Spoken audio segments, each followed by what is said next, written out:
Welcome in to Snow the Goalie, the only Flyers podcast, the People's Podcast, Players Podcast, Prognosticators Podcast, the only Flyers podcast. And it's a special day because we are here live at the Flyers Charities Carnival 2024. We have an improved location this year. Can we start there? Absolutely. Last year, we were in a little corner. We were tucked away. I think was that the previous regime who put us in a corner? Yeah, they wanted us in the darkest corner in the building. Remember Hilferty said to us, he goes, last year I first came here. Yeah. I was walking, right. Yeah. And then he's like, I was with the former regime. They looked at us like, just stay away from them. That's Snow the Goalie. That's right. But they had us on the concourse. Yeah.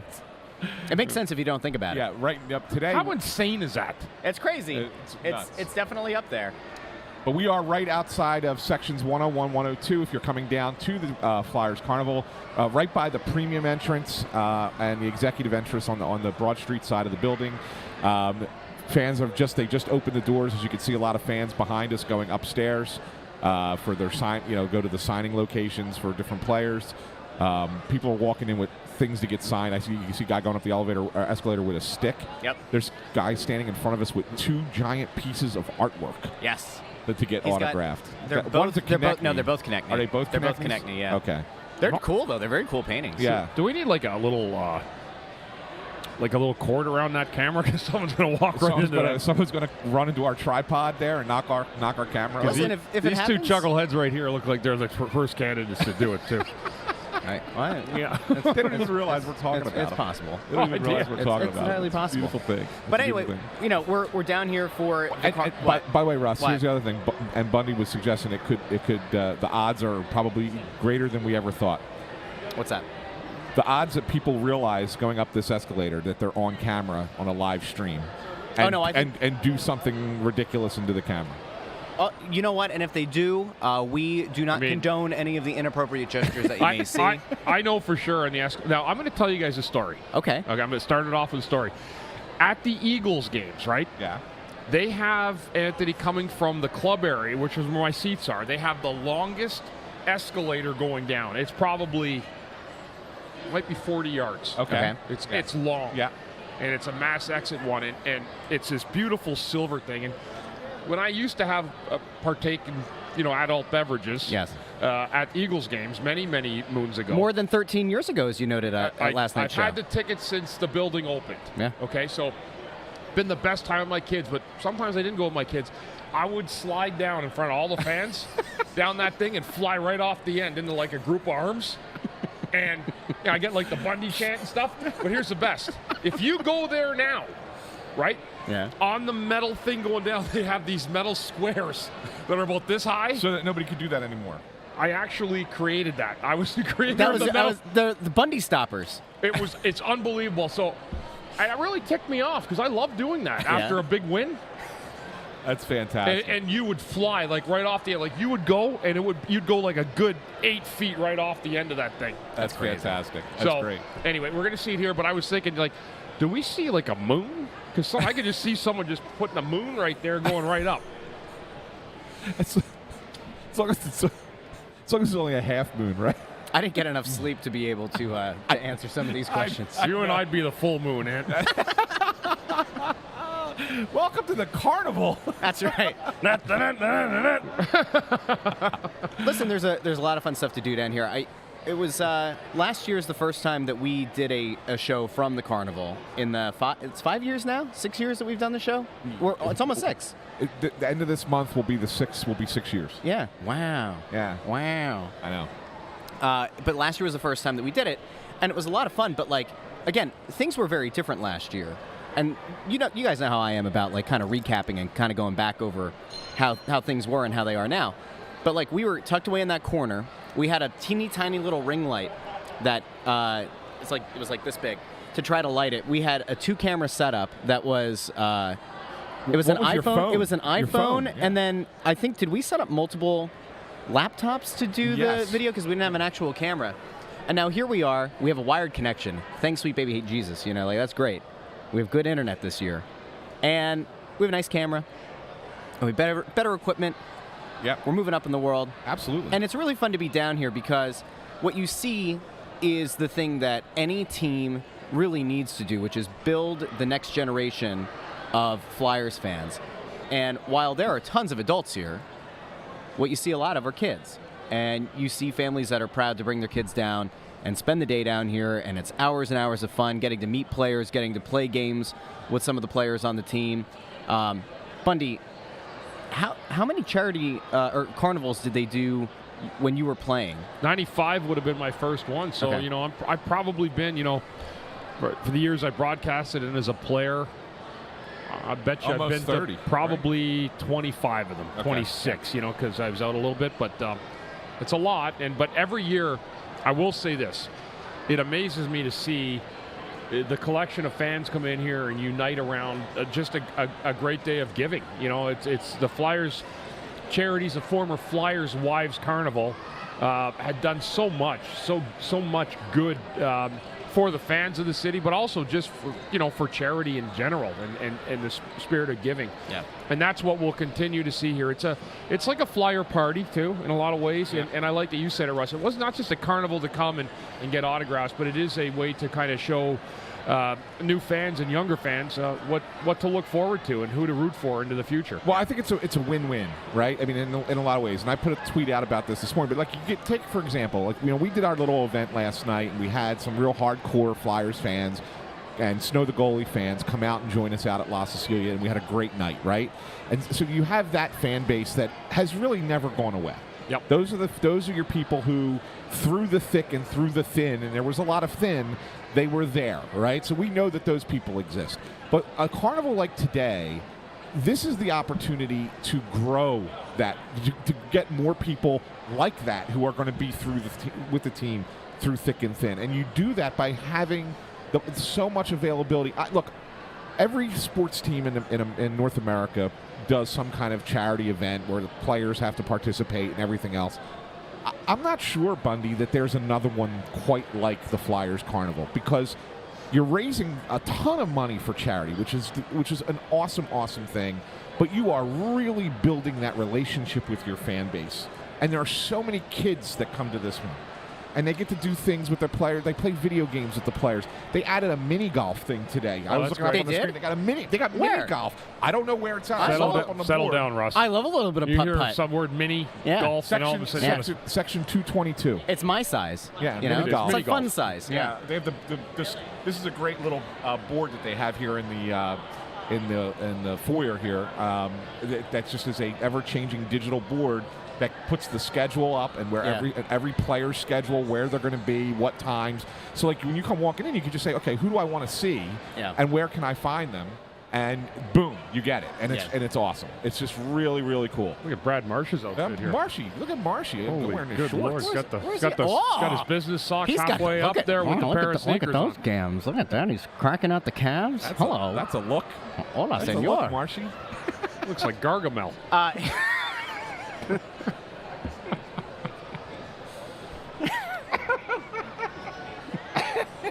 Better than Schmiegel. He would tell him that too, so it doesn't matter.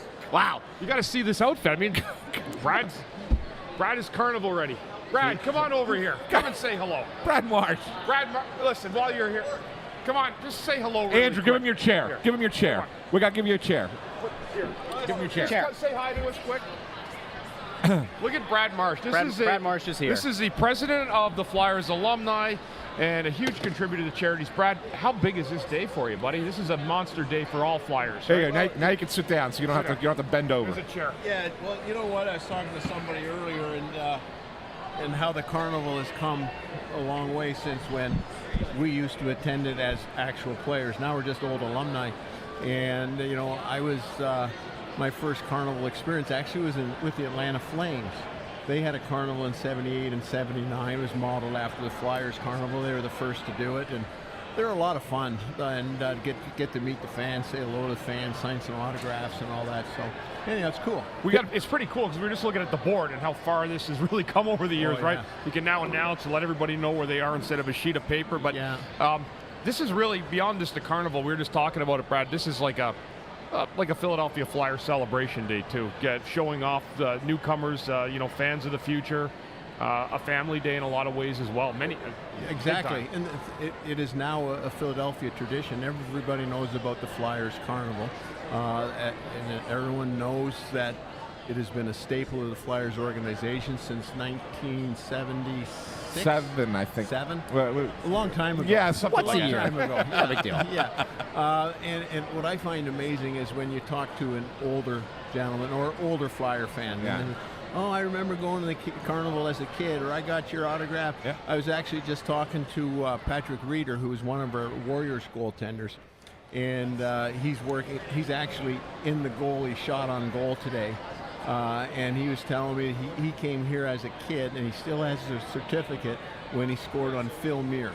Wow, So that would have Muir. Muir. So that's 79, 79, yeah. Yeah. And he still has his certificate. And I said, well, a little unknown fact, I scored my first NHL goal on Phil Muir. So we had something in common. Do you have a lot after that? No. Interview's over.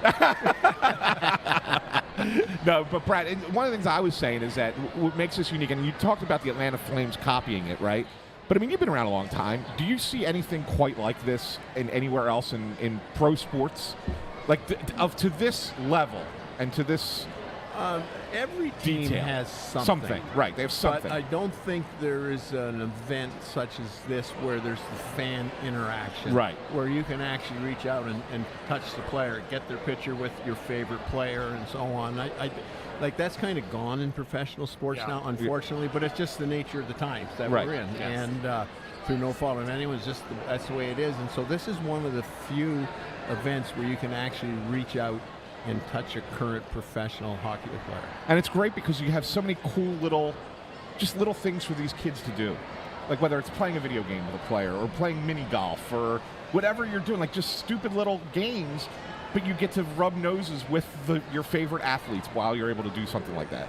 Exactly, because the little kids, they come to the game and the glass is now, 20 feet tall, 30 feet. Yeah. They never get to see them or they watch them on TV. And as I said earlier, now this time, they're seeing them, and whether it's a shot on goal, I scored on a goalie on the Flyers ice. It's pretty cool. Yeah. And the bottom line is the players love it. Yeah. They're going to be a little grumpy this morning because of last night and the last 2 games, if you will. But once they get into the groove, the players actually do enjoy seeing the fans. That's awesome. And it's got to be a pretty good feeling for them to kind of be able to shake off last night because you are coming out and you are spending the time with the people who spend money to see you all year. I got a little smirk. Hopefully there's not them few Flyer fans that we all know and love that are ribbing them about what the hell happened last night, guys. Let it go. This is a charitable event. They don't need anybody reminding them what happened last night. But what an exciting game, man. And you guys have covered the season. We're down, but we're back. We're down again, we're back. And we get a save, and not to point it on the goaltender. We get a save, we end up with a point or 2 points last night. Yeah, for sure. Yep. For sure. Brad, you've had a busy month. It's been we had a great event about 5 weeks ago, the alumni game with Mark Recchi's Hall of Fame celebration. This event here today, I don't want to beat the past, but how good has this year been in terms of getting back out with the community, that relationship that the Flyers have had with Philadelphia? Well, winning solves everything, and it's been a tough grind the last number of years, and the team is obviously winning this year, but the city is on fire now.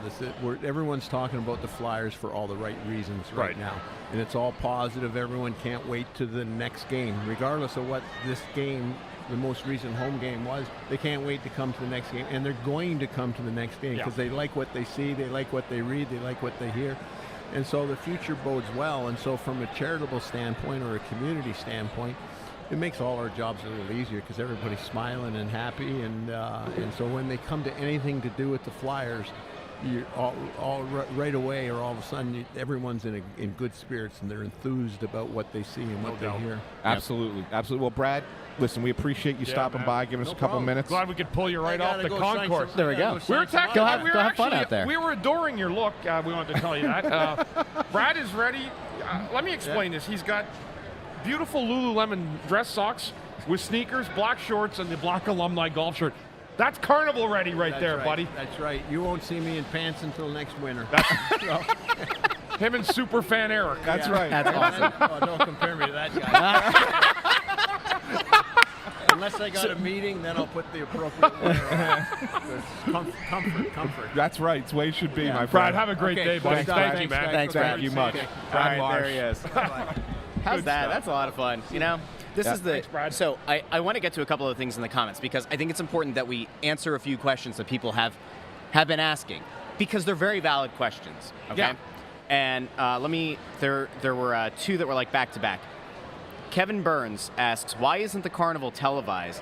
And then Lee Carasso says, Flyers need to put the carnival back on TV. If you have Dan or Keith on, please ask them why they stopped televising the carnival. It's not. I don't know if it will be Dan or Keith because I'm going to tell you now, and I will ask them.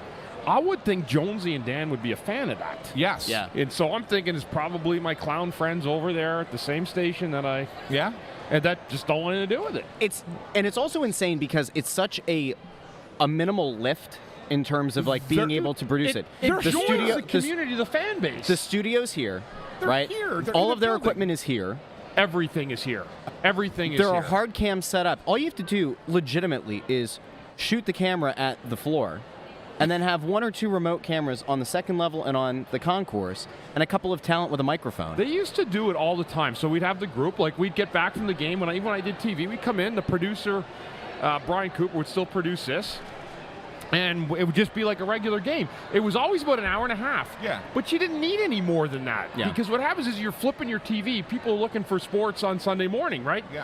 And then you see this. And what's amazing, people watched it.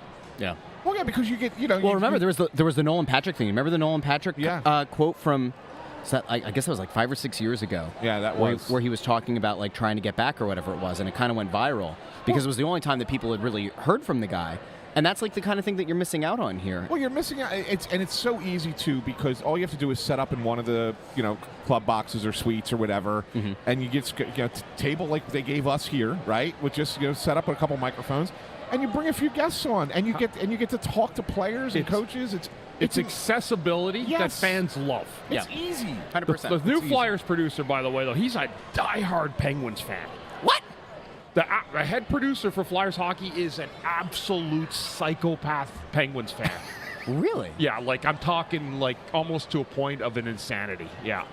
I had no idea. Casey is his name, yeah.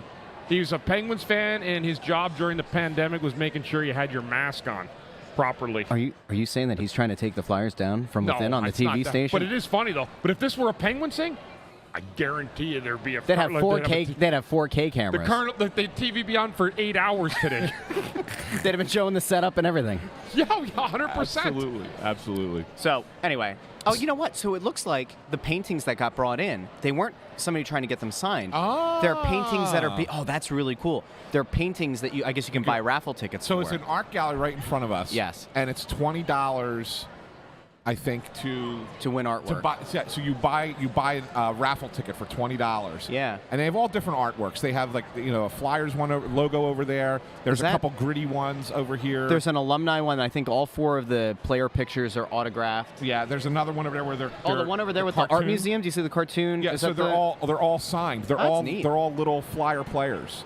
They're like Flyer players. It's like backyard hockey, like on a pond kind of thing. Yeah. And they're all autographed. So yeah, there's some really cool artwork. $20 for a raffle. It might be worth going over and dropping $20. There's actually a might lot be. of nice little like new things like that are kind of like before. Remember every table was like an autograph table, right? Right, Now yeah. people come in. There's maybe some different vendors, different people trying to get their messaging out. Yep. That's in support of the charity and this Carnival Day. So So the other thing that they have, last year they had Pong, right? And they're doing that again. You know what else that they got? They got darts this year. What? Giant, like I think it's like a lawn. I don't want to say this with 100% certainty, but I think it's almost like a lawn dart kind of thing. Okay. Or maybe it's throwing it and you got to hit a target. You got to hit. They're really big. They're not like Okay. darts like that you in your hand like this. I think they're big darts, and you got to land it closest to a target, which is pretty cool. I know we're pushing 11 o'clock. We're going to have a few guests on today. 4 that are planned. Four planned guests. Plus but whoever we grab Yeah, and Brad Marsh snag. was not planned. That He was not. That was a grab and snag, right? But we have 4 guests planned to come on. I believe our first one is coming at 11 o'clock. And I believe, as we said on the show last night, we are going to be joined by a Flyers coach. On that silly podcast? That silly podcast. So, just wanted to kind of put that out there for the fans Who watching could it at be? home. Which coach could it be? Drop your predictions in the comments below on YouTube or on Facebook or on Twitter. And if you win, you don't win a prize, but you do win our acknowledgement and our love and admiration. Yeah. So that's got to be worth something. Yeah, absolutely, right? Absolutely.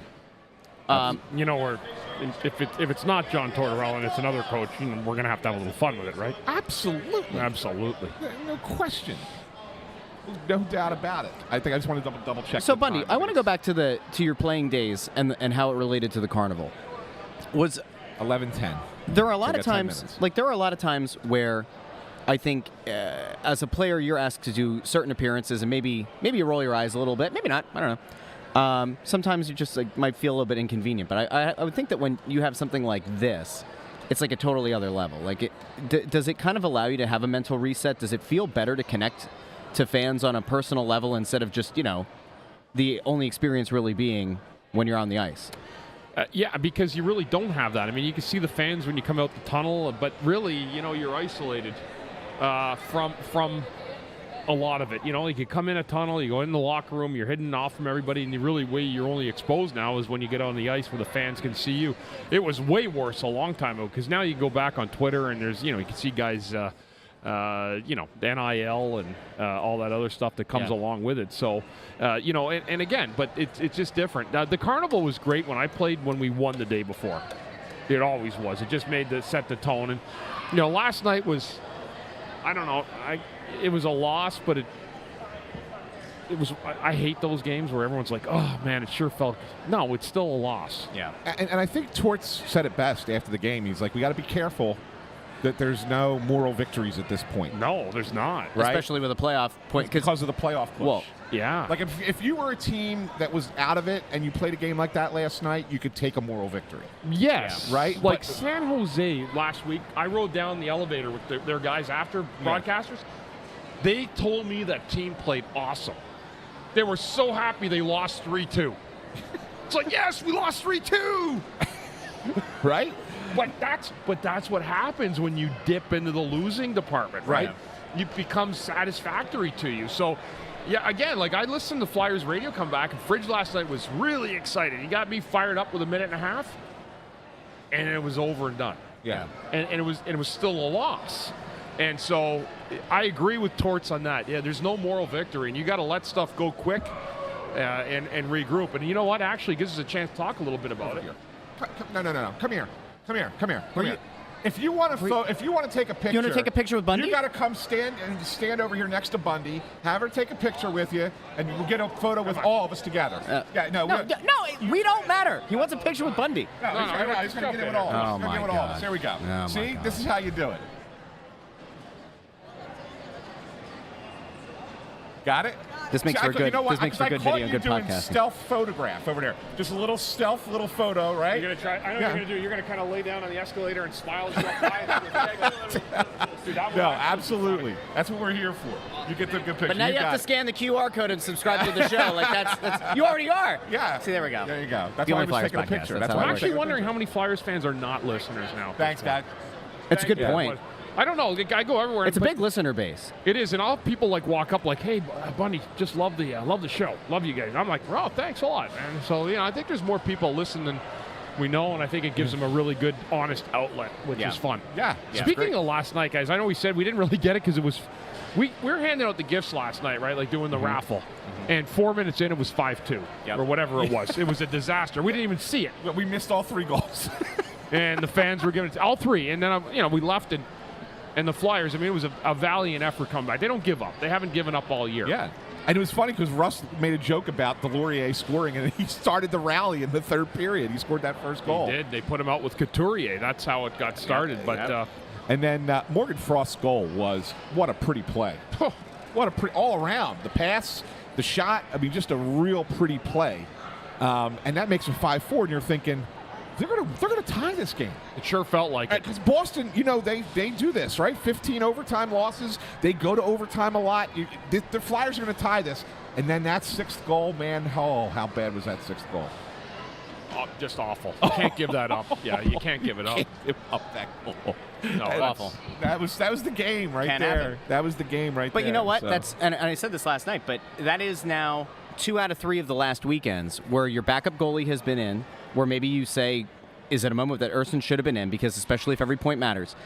And I know that Ersson's had some really iffy starts. I know that he's certainly fallen apart early in some games. But that's one where it's like, man, I don't know. Would he have given up 6 last night? It's hard to say. All you needed was one decent save on one of those kind of fluky, not great goals. And you walk out of Boston with a point. And we said going into this really bad 7-game stretch, you guys both said, independently of each other, which was kind of funny, that they needed 6 points out of 7 games. They've now played 2 of those games. They've got nothing out of it. And now it's like, all right, now you have to have over a point per game pace. But everyone else is losing, too. Yeah, just to clarify, they don't have to have that. You were like, in order for them to really be in a strong position. They will be in if they get 6. They will be in if they get 6. If they don't, then they're going to have to. They can still get in, but they're going to have to work for it. Yeah. At that point, right? No, you're right. And so the question, when you question the starting goalie, I mean, they did say, Torts said it, Jonesy said it on our show. The backup goalies are going to have to play a handful of games down the stretch. It is what it is. Yeah. You can't lean on a rookie goalie to play 65 games in a season. Just can't happen. So, Sandstrom gave him a good game the first time out, and last night maybe he didn't give him as great a game. Yeah. And that's, and it wasn't a good one. What are you going to do? Yeah. I mean, that's just the situation that they're in right now. They, you started off the season with 2 goalies. You lost one for a legal reason. And then the other goalies that you had in your system that are just not ready or not good enough to play in a playoff race. Yeah. They're totally fine. It made perfect sense at the beginning of the season to sign these guys, so you had them. Right, and because maybe you don't think you're going to be a contender, and like, yeah, these guys can play games for us. They'll get us through the year, and that would have been fine if you weren't in a playoff push. But now that you are, this is what you face, and you got to deal with it. Well, I guess the question is, and to be clear, I don't think that they should have done this, but I guess the question that some people are going to have coming off of that though is, was it a situation where they may have made a mistake by not going out and getting a veteran netminder at the trade deadline? Like, I would have probably railed against it because it's an asset that you would have been given up, and it probably wouldn't have been like a late round pick necessarily for a good backup. And also, I guess, could it put some doubt into Sam Ersson's head about his standing as the number 1 goalie? So like, they only wanted to move 1 mid-round draft pick to help on defense because they were so depleted there. Yeah, and that's why they traded the 4th round pick for Eric Johnson. Okay. But beyond that, no, they didn't. Like, so. If you had to make a decision, what was more important for you for the rest of the year to try and make the playoffs? Veteran defensive depth or a backup goalie? They thought a veteran defenseman was more important. And it's hard to argue that, right, Bundy? It's hard to argue that that's more important with considering what this defense looks like right now. Yeah, there's no doubt about it. I think one of the issues when you look at the team right now, too, the 2 veteran guys have really struggled. Yeah, like big really time. bad. Stahl was dreadful last night. Yeah, it was a rough night. And you know what? And Eric Johnson, really good career, a really good hockey player. But his age has caught up to him too, father time, and it's noticeable. Again, I never give guys a hard time. That's just the way that life goes. Sometimes when you play a long time in the league, you get old and you get tired, and other guys are hungry and they come up on you. But That was the goaltending is probably going to be one of the big questions, I would think, here today as we get people joining us. What does that look like moving forward? But the 6th goal, like last night, too, guys, it was 5-2. And I know we're talking about it, but I don't know if that game ends up like that last night if Boston doesn't come out and just pepper the Flyers to start. Yeah. It opened the floodgates a little bit, but that's not really the kind of game that the Flyers want to play. Yeah. Where they're chasing the Boston Bruins from down 3. And, I'll give them credit, but they did last night, but they still earned nothing. Moral victory, I guess, but it still doesn't move the needle anywhere. Yeah. And they're going to have to figure it out quick. Again, I thought last night were the 2 games. It was one of the 2 that they had a really good opportunity at because I didn't think Boston was playing well. They sure didn't look like they were playing well. No. And bring them over. Yeah, come on in, guys. We'll just keep yapping as we go here. And I think that's one of the big things with the game is that I don't think that has that offensive pageantry going towards the end if Boston doesn't pepper the Flyers with 3 quick goals. I'm noticing. Wait, before you sign those 2 books, Bundy. All right, they're the same book. Obviously, it's your book, Road to Redemption. They have 2 different jacket covers. Well, there's no jacket. Oh, there's no there's jacket, no jacket on that one. I'm sorry. All right, that would explain. That's right. Apologize. I'm sorry. Apologize. I'm sorry. I was like, what is that? Why is there 2 different jacket covers? So Who knows? Who's to say? So it's all good. It's all good. It's good stuff. Yeah. So I know that we're going to be getting some guests on here. I don't know if we want to spill the beans on anybody else. You said that the coach that we're getting, 4 minutes away. a Apparently. coach that we're getting, Yes, who 4 we minutes. can neither from now. confirm nor deny, is the one who won't talk to you.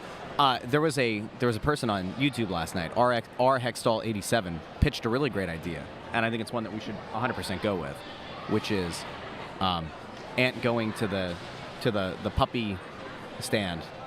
Thank you. Thanks, Going to the puppy stand. Megan Flanagan bringing And, us waters. Thank the you so best. much. And Ant should go over there and make a donation, because how do you not talk to Ant if he's making a donation? We could send intern Andrew with a camera. Uh-oh. What do you got here? I was on there a couple of weeks ago.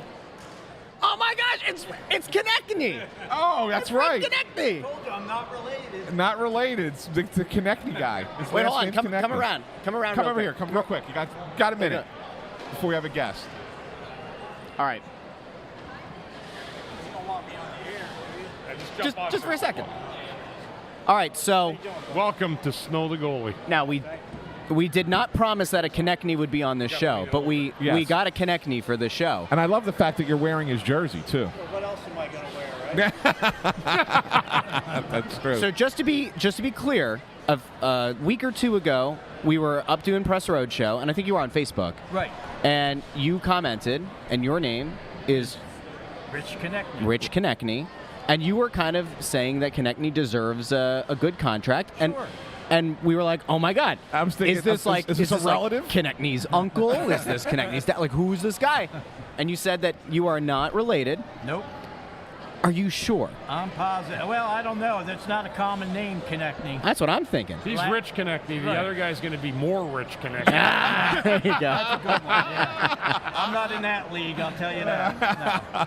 That's a good one. That's Well, real. guys, thanks for having me on, man. You got it. Absolutely. I don't want to interrupt your show, man. No, thanks. it's That's totally what we fine. know. That's what we have It's our all, fans it's all on. about the fans today. Thanks for Thanks, brother. thanks for Thanks for tuning in and support, supporting the man. show. Thanks, Really Yeah, appreciate it. Appreciate you, guys are brother. good, All right, man. there we go. Thank so you. Thanks, guys. there you go. There's our first Konechny of the day. Will we get another one? I guess it remains to be seen. That was a great joke. That there, was buddy. awesome. That Here was we go. really funny. I'm going to take this one and hand this to Brad. Yeah, that's fine. That's fine. Brad, come on in, buddy. How are you doing? Good to see you. I'm coming right there. Yeah. Let's put those over and I'll take Good to see you, Brad. You too? Yep. All right, we got Flyers assistant coach Brad Shaw joining us here on Snow the Goalie. We're going to have a Flyer coach talk to us. That's right. A Flyers coach is going to talk to us. That's right. But thanks, Brad. Appreciate you being here. First of all, this is your second time with this event, right? And I think we had you on last year as well. I mean, you got to experience it for a full year last year, and now you're back the second time. What does this event really mean to you personally and then to the entire organization? Well, last year was surprising, the turnout and the youth that show up for this event. I think it's a great family environment, very unique. No other team comes close to doing anything like this, and I think it allows the fans to sort of touch the team a little bit closer, kind of feel a little bit more involved, a little bit more engaged, and I think it's a great event. I was a little busy last year, did a few of these interviews, so I was running here, there, and everywhere. But when you walk through and you see, it's fantastic. And the players seem to really be into it too, right? I mean, it's not like it's a thing where they're like, oh no, we got to go do this thing. It's like the one time they know from the beginning of the year it's coming, and they embrace it. They really do like to make that connection, right? Well, I know Rocky and I were going to go at 11:30. We were at the shooting station, so I mean, we get to sit and watch people shoot pucks, and give them little tips on maybe something they could do better. I mean, we do it every day anyway on the ice, so it's old hat. But no, it's a lot of this stuff allows you to, especially the players, to, I think, recognize how important they are in some of these fans' eyes, or most of them, and I think it helps the expectations and the accountability a little bit. Like these people are invested. These people Yeah. are behind us. And let's see if we can't do what's necessary to put a great product on the ice. Brad, I know we have these events, and they're always much better and a lot more fun when the team wins the day before. That's always at least been my 30 years of experience at it. Last night was one of those games, tight. It breaks open at the beginning of the third. Team fights back as it has all year. A lot of the talk goes into the defense, because last week we see guys, I'm just going into the personnel, Ginning and Adder together, play great against Florida. Is that a possibility of seeing that again? Because I know it's a mixed bag right now. We got injuries. There's a lot of things going on. How do you piece that together as the head of the defense? We're still trying to find the right sort of pairings with the personnel we have now. I think there are some options that are possibilities, and that's one of them, the Yinning-Adder pair. York and San have been such stalwarts, and, they were both north of 25 minutes last night, and, were a big reason why we come back. And, we're a little hamstrung. The three guys that are hurt, we're kind of missing the second pair right now. For sure, yeah. And, you start dishing out more ice time to guys that maybe are not quite ready for it, or their game isn't quite ready for it. It can become overwhelming. And, I thought for two periods, I thought we played exactly how we had to. We made a bit of a bonehead play on that power play goal they score. We just got a little ahead of ourselves and paid a price there, but we're going into the third period at 2-2 against the second best team in the league. So we really liked what we had done up to that point, and it was a frustrating first 5 minutes, and then pretty exhilarating last 5, where we sort of scratched and clawed and just couldn't quite get that last one to tie it up. Absolutely. You got a couple of guys that are injured, though, that could be back soon. That will obviously help you guys. Is it just a matter of just trying to stay the course until they can get there, if they can get back in Seals and Jamie Drysdale? Yeah, we gotta start getting back to getting points in games, and if it's just even 1 point, we've got to keep tacking points onto our total. We realize that the number of games are starting to dwindle here pretty quick, and the quality of the opponent is pretty high, especially for the next 5 games. So that's our focus. Our focus is really Toronto on Tuesday. It's the good news is we just played them. There's no surprises. We know they're key players. We know some of their tendencies, and I think we recognize now some of the areas we have to be better than we were Thursday against them, and I think that gives us a little bit of an upper hand. I think it is a unique thing playing the same team within 3 games at home. Don't see it very often on the schedule, but for our team, the way it's set up right now, I think it helps us. There shouldn't be any surprises come Tuesday, and I expect us to have a little bit of a chip on our shoulder after how they finish that game against us. Everybody asks about Jamie. I'm not going to ask you to tell us about his injury or anything like that, but I want to get your impression of him, having coached him for a month or so, a little over a month, as a player, and what you see there, and as far as what he can eventually be at this level. Well, he can be a dynamic offensive player with his ability to skate. I think, like most young defensemen, their biggest growth is on the defensive side of the puck or away from the puck. And when they recognize that adding a few skills or altering a few skills to make them better and to make them better away from the puck, it allows them to have the puck even more. And so then they get to play in the fun zone, and they get to play the fun part of the game, which is attacking. And so he's geared for attack. That's how he's set up. He's got that vision. He's got that ability to hit holes and skate by guys that a lot of guys don't have. He's got to learn that you have to check to get the puck to be able to attack.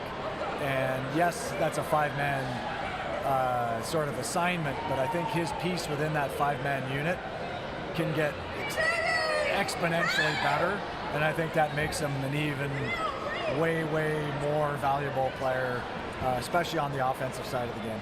I got actually one guy, Brad, and I know you work with a D, but I think he's had an unbelievably good year from watching him in October till now is Cam York. What I see when I watch young defensemen is the stick on puck.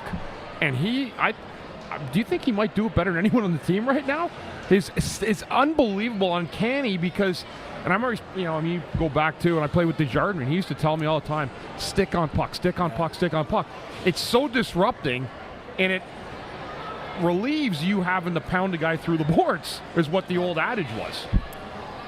Well, yeah, I do think stick on puck. If you watch some of our games, just from which team has the better sticks defensively or on a checking side, it really usually determines who wins. But I mean, Yorkie has, we sent him down at the start of my first year here last year, and he really didn't come in maybe fully in tune or fully engaged. And I think it was a great message for him that you can't half-ass it here. You can't.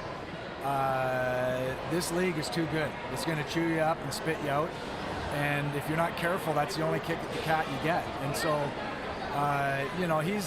he put up some crazy numbers with the U.S. national team there, the development team. And I actually think, and so I was told, he's a great offensive player. He's the best defensive instinctual player we have. Yes. On the team. Yep. Across the board.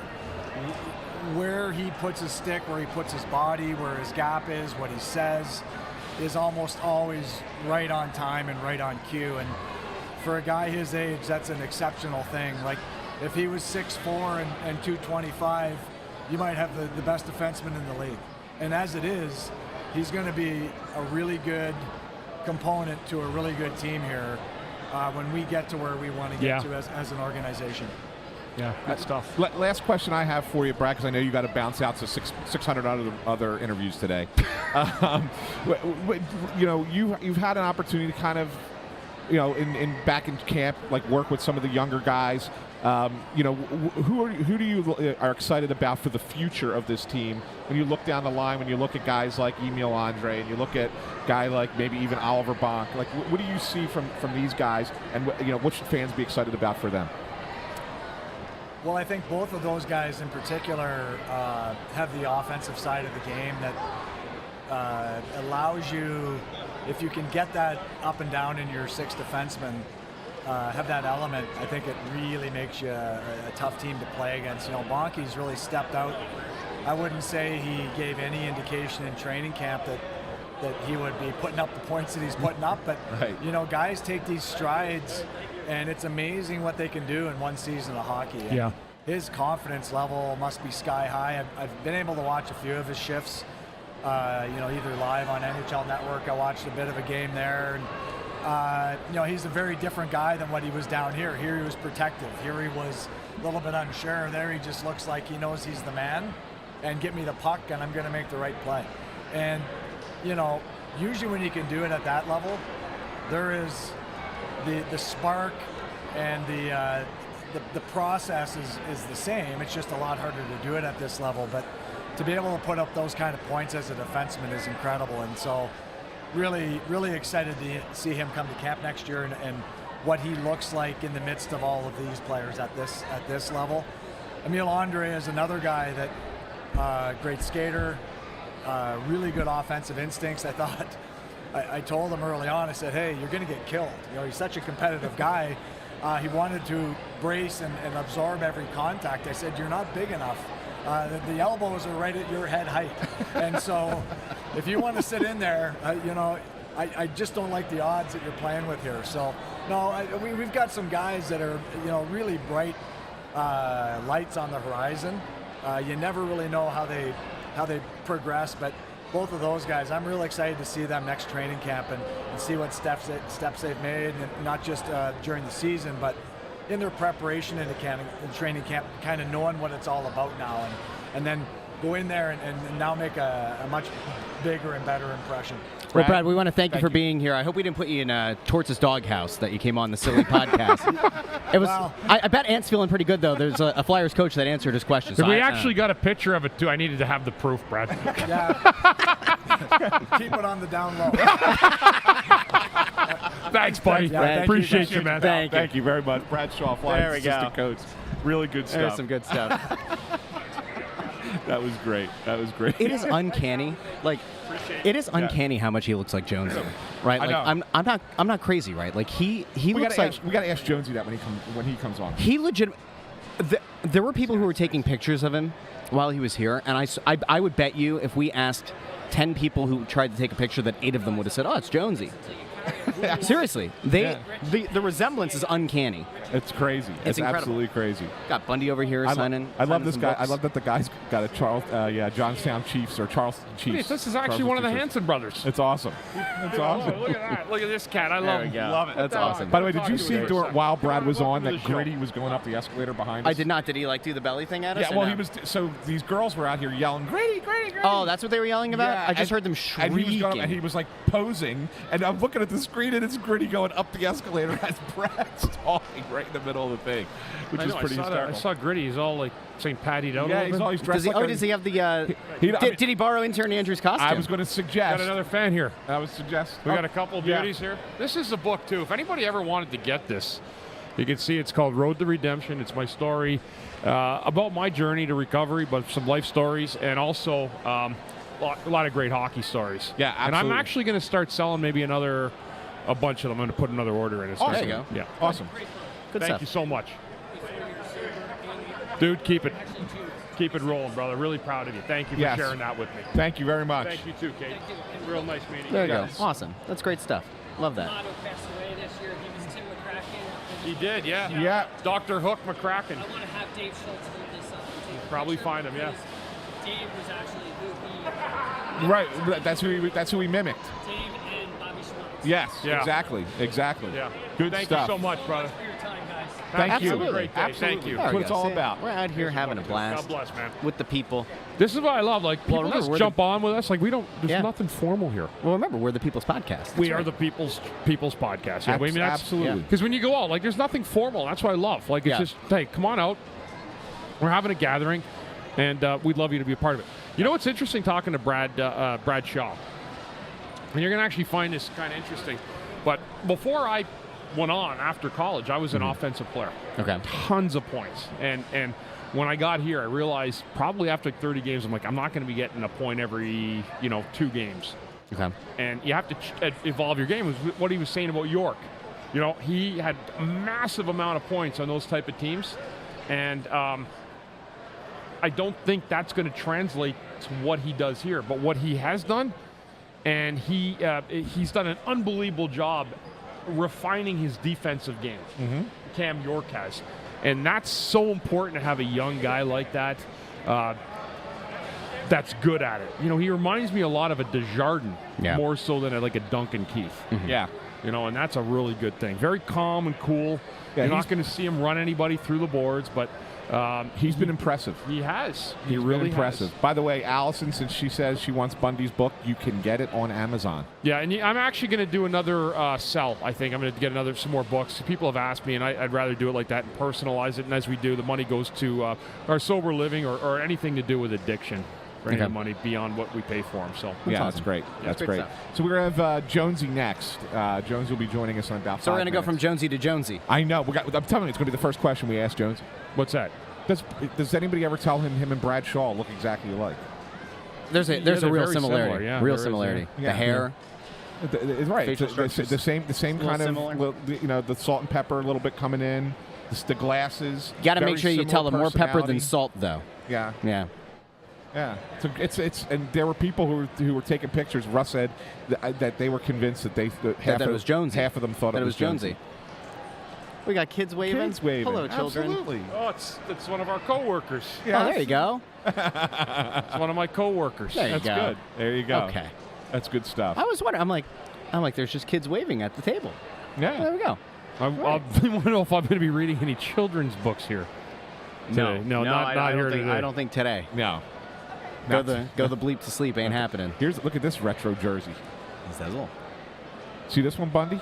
This guy's got What's a up, everybody? How you doing, pal? See you, brother. All right. Hey, mate. Have a fun day today, everybody. You just missed the retro Peter Zezel jersey. How just about went that? by. Where's that at? I'm looking this way. Hold on. He'll come around. You'll see it. There it goes. See it? The sleeves are a little yeah, bit I see short, it. Yeah, but yeah. he's got it. Yeah. That's a retro jersey for you. Yep. Goes back to the 80s. Mid-'80s. How about it? Yeah. Yeah. So Jonesy, actually, it's funny because when I first got in the league, someone said he played for Washington. You guys remember? I don't know if any people remember. Do you know the Archie comics? Yes, of course I know that. He doesn't. Russ doesn't. I know what the Archie because they I know came what out the Archie before comics are. 1990. So Jonesy, I know they used the to call him. Archie- whoa. They used to call him Jughead. They called Yeah. Jonesy Jughead? I know Jughead Jones. yeah. Yeah. Oh, okay. Yeah. That was in Washington because I didn't know of Jonesy before, and they're like, I call that guy Jughead. I'm like, Jughead. I'm like, Jughead Jones from Archie? They're like, yeah. Yeah. Okay. Absolutely.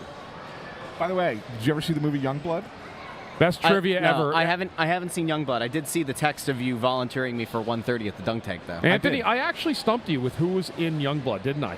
Well, I know Peter Zezel. No, Peter Zezel, but there was actually Yeah, you did ask me a this question. borderline Hall of Fame baseball player Yeah, you who's in asked- that movie. yeah, you I got know. it. There is. Well, Keanu Reeves is in it. Patrick Swayze, which is, I mean, you're talking about the same time he's making Roadhouse. Yeah. And he was, Which has the remake coming out. Thursday. there's only on one. Prime. There's only one Elwood Dalton boy. Yeah, listen, you're That's gonna watch it.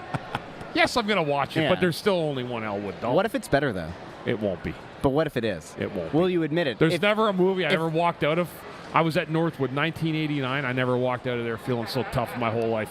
I wanted to go to a bar and be a cleaner that night. I forgot to tell you guys the other Why are you day. by the way. smiling? Nothing funny about it. I'm not afraid of you. You're a teddy bear. No, so hold on. what? I want to get back on this for Yeah, a sec. go So ahead.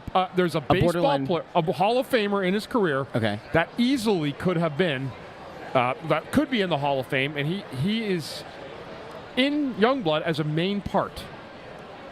Baseball seen- player. I haven't seen Baseball it. player. Baseball no player. hockey. I had no what, idea why what he was in decade? it. What decade? 90s and early 2000s, probably. Was he a roid user? Allegedly. He was not. He was clean. Borderline Hall of Famer. He was. I think. He was clean. Who did he play for? I'll tell you that. Anaheim. He played for California, the Angels. I don't know. Look at who's coming. The boss. Jim Edmonds. Whoa, who's that? Hey, give me the glasses. Is that Brad Shaw? Who's that? Who's that? Come on. We just went Brad Shaw to Jonesy. There's a resemblance. How you doing, Jonesy? Good to see you. How are you? Got to get around Ant's big dome. Yeah. So the first thing we have to ask you, very first thing we have to ask you is, we just had Brad Shaw on. Yeah. What's your what? Has anyone ever told you guys look like brothers? Yes, he gets. Now, I've never been called Brad. Uh-huh. I used to get Eddie O all the time. Uh-huh. Okay. And I used to get Yes. Mike Milbury way too much. So the Eddie O thing I would take, Yeah. the Milbury thing I would have an argument with. But yeah, so that happens quite a bit. I've had people call me Coatsy before. Oh, come on. Yeah. So, sometimes people see and they think of the broadcast and just okay. a name That comes makes to them sense. and they panic a little bit. But, Right.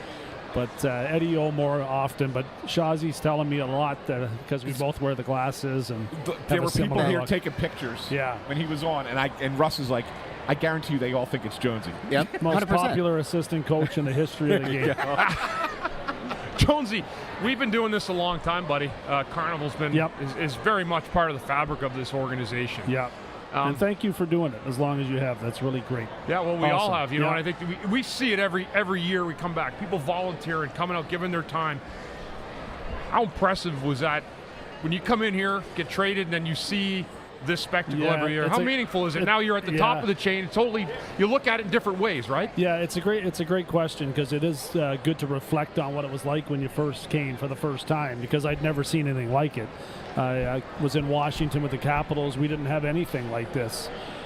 Colorado the same, and then to come here was pretty impressive. I think in Colorado we did like a big charity function dinner type thing. Yeah. And then to hear that we were doing this, I'm okay, I wonder what that is. And then showing up here and just being so impressed with the number of people that showed up to support the charity was really something. And then to see how involved the wives got and how much they, appreciated the opportunity to meet our fans and also chip in to help out the charity was awesome. So it continues. It's a remarkable day. We've gotten through the pandemic, and this thing is back and going again, and great to see the turnout that we have here today. I saw in Philadelphia Heritage the other day on the Twitter thing, they actually had a young Keith Jones talking about the carnival. Is that right? I had a chance to watch it. Yeah, and it was really, and you know what you said, Jones, he was so spot on. Like, so many people have so many other things in life that are just not as, hockey's not important at the end of the day. Right. And it's exactly what you said, and that never changes, right? Like, that's, people go through life issues are so far beyond what hockey, the sport of hockey is. This gives you a perspective, something else to think about, and whether you won the night before or lost, you come here and you feel good about how important it is to our fans that we play the right way. Yep. That we continue to battle and give them a break from their everyday concerns that everybody goes through. Speaking of playing the right way, how are you feeling about the team right now? I know it's bumpy right now. I'm not surprised. We knew when trading Sean Walker that we were going to take a hit on our back end. Obviously, having injuries around that have forced some guys to play, in increased roles with a lot of responsibility. And Bundy would know well, being a former defenseman, you're asking a lot of your young kids to play this time of year against the quality of opponents that we're up against and find ways to win. What I liked about last night's game is we had our energy back. That's been a key for us this year. We've had a lot of guys battling some type of cold or virus, whatever the heck it is. It looks like that's starting to kick through now. That's huge. And I was impressed with our battle back in the game. So that was a good sign. Even the win against San Jose, I didn't like. It was not our usual impressive type of play. And then coming off a couple of lopsided defeats around that, I was having some concerns, but very happy with the way that we battled last night, and I expect us to do the same against Toronto on Tuesday. You mentioned on the Press Row show, the #1 rated pregame intermission postgame show, that there are some Russian goalies in the pipeline. Yeah. And one of them has had a season come to an end. Yeah. Wanted to see if you might have an update about Kolosov or about any of the other guys that are in the pipeline, about maybe before the end of this year? There's a chance. There's a chance with Kolosov for sure. I think there'll be some visa stuff that, has to get, clarified, but that's the plan. So hopefully in the next couple of weeks he will arrive.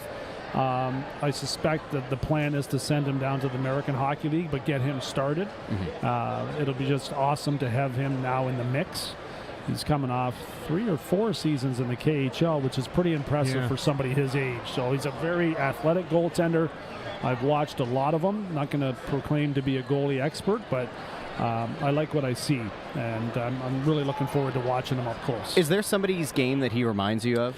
I would say looks a little bit like Sorokin. I wouldn't want to put that type of pressure on the kid because he's an incredible goalie, but he's 6'2", but he doesn't appear to be a giant in net. But he's very athletic, has very quick feet, and when he's on, he's really on.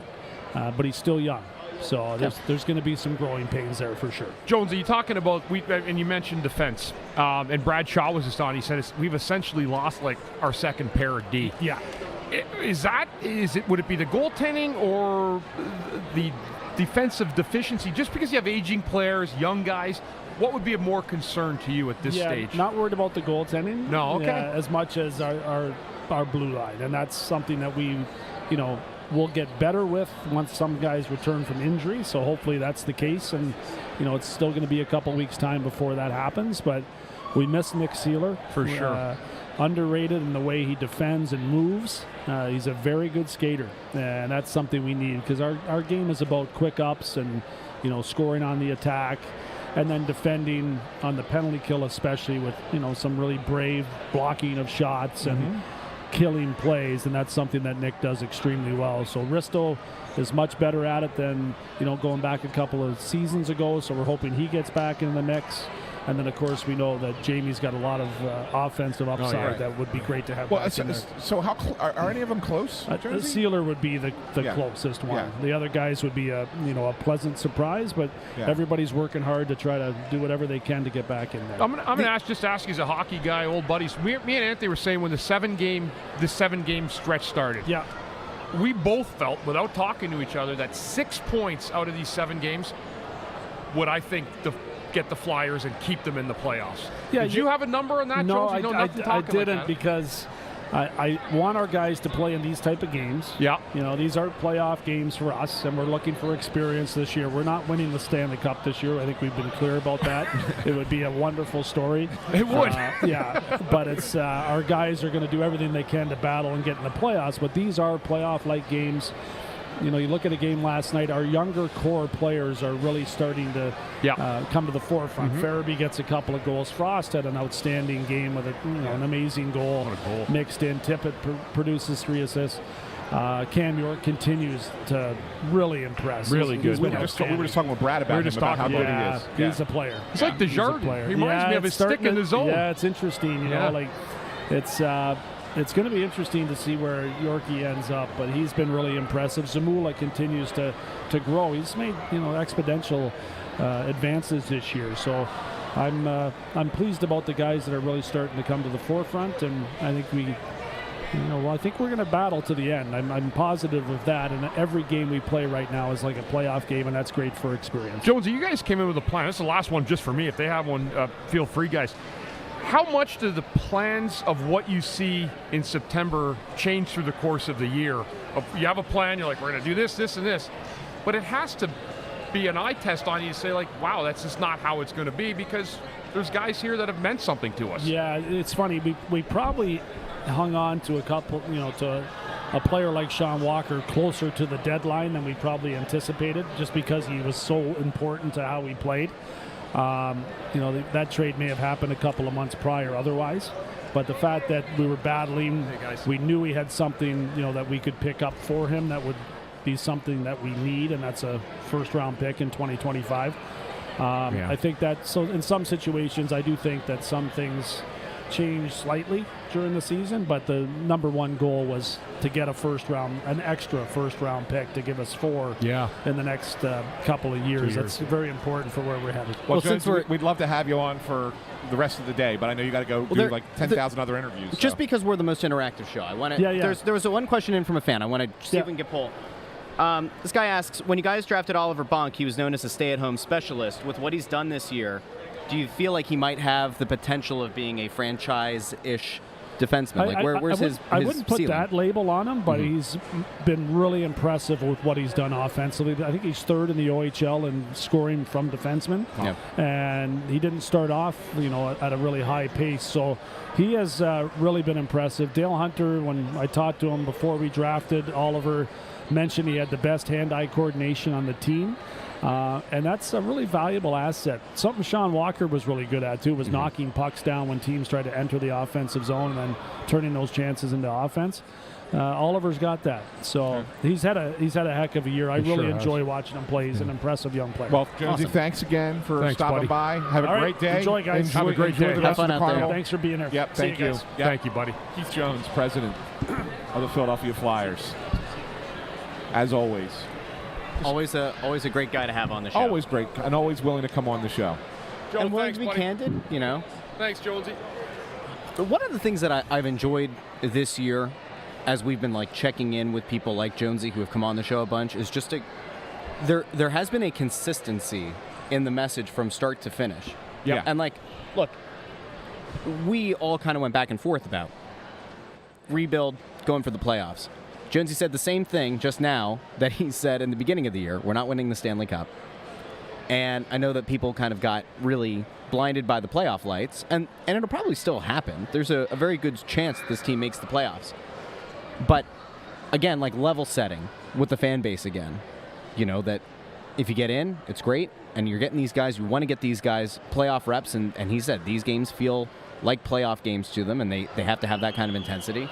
So it's good. I mean, when you look at it, this is, I think, probably their best case scenario. If the bottom wasn't going to fall out from the start, which isn't how they constructed the roster in the first place, then, being in position this late into the season and having a really strong chance to get in the playoffs is probably the best thing for them and for what they think that is best developmentally for these young guys, too. There's no question making the playoffs, I would think from Jonesy and Danny's view, is the next step in the evolution of this team at this point. Right. it's almost, and listen, I don't know if it's going to happen. We're fingers are crossed, and this next 5 games are going to define a lot.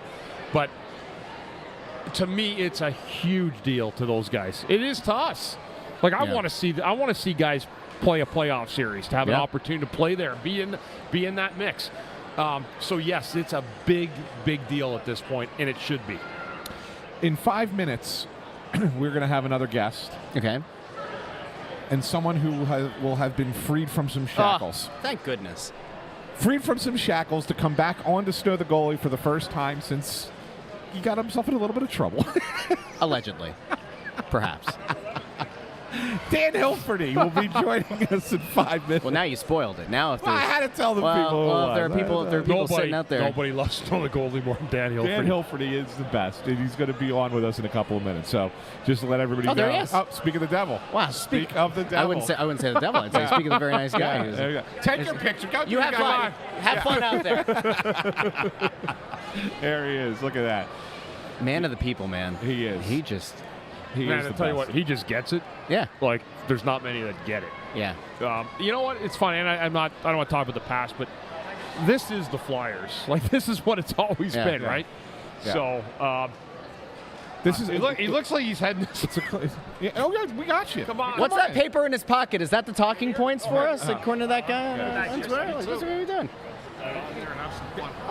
Good to see you. All right. Here he comes. I just said. We were just wondering if Cue the music, Russ. He's back. he's back. No way. I had a lecture with myself this morning. I'm not going anywhere controversial. It's a great day. We love it. Tough loss last night. We'll regroup Tuesday. How about this weather?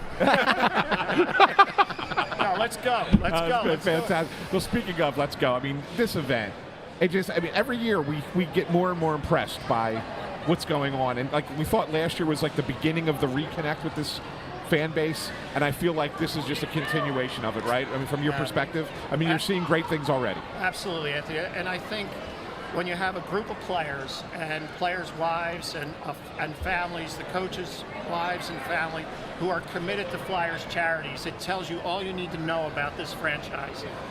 These players, as I've gotten closer to them, they're the real deal. Mm-hmm. They talk about that close locker room, and you've been in close locker rooms, Chris.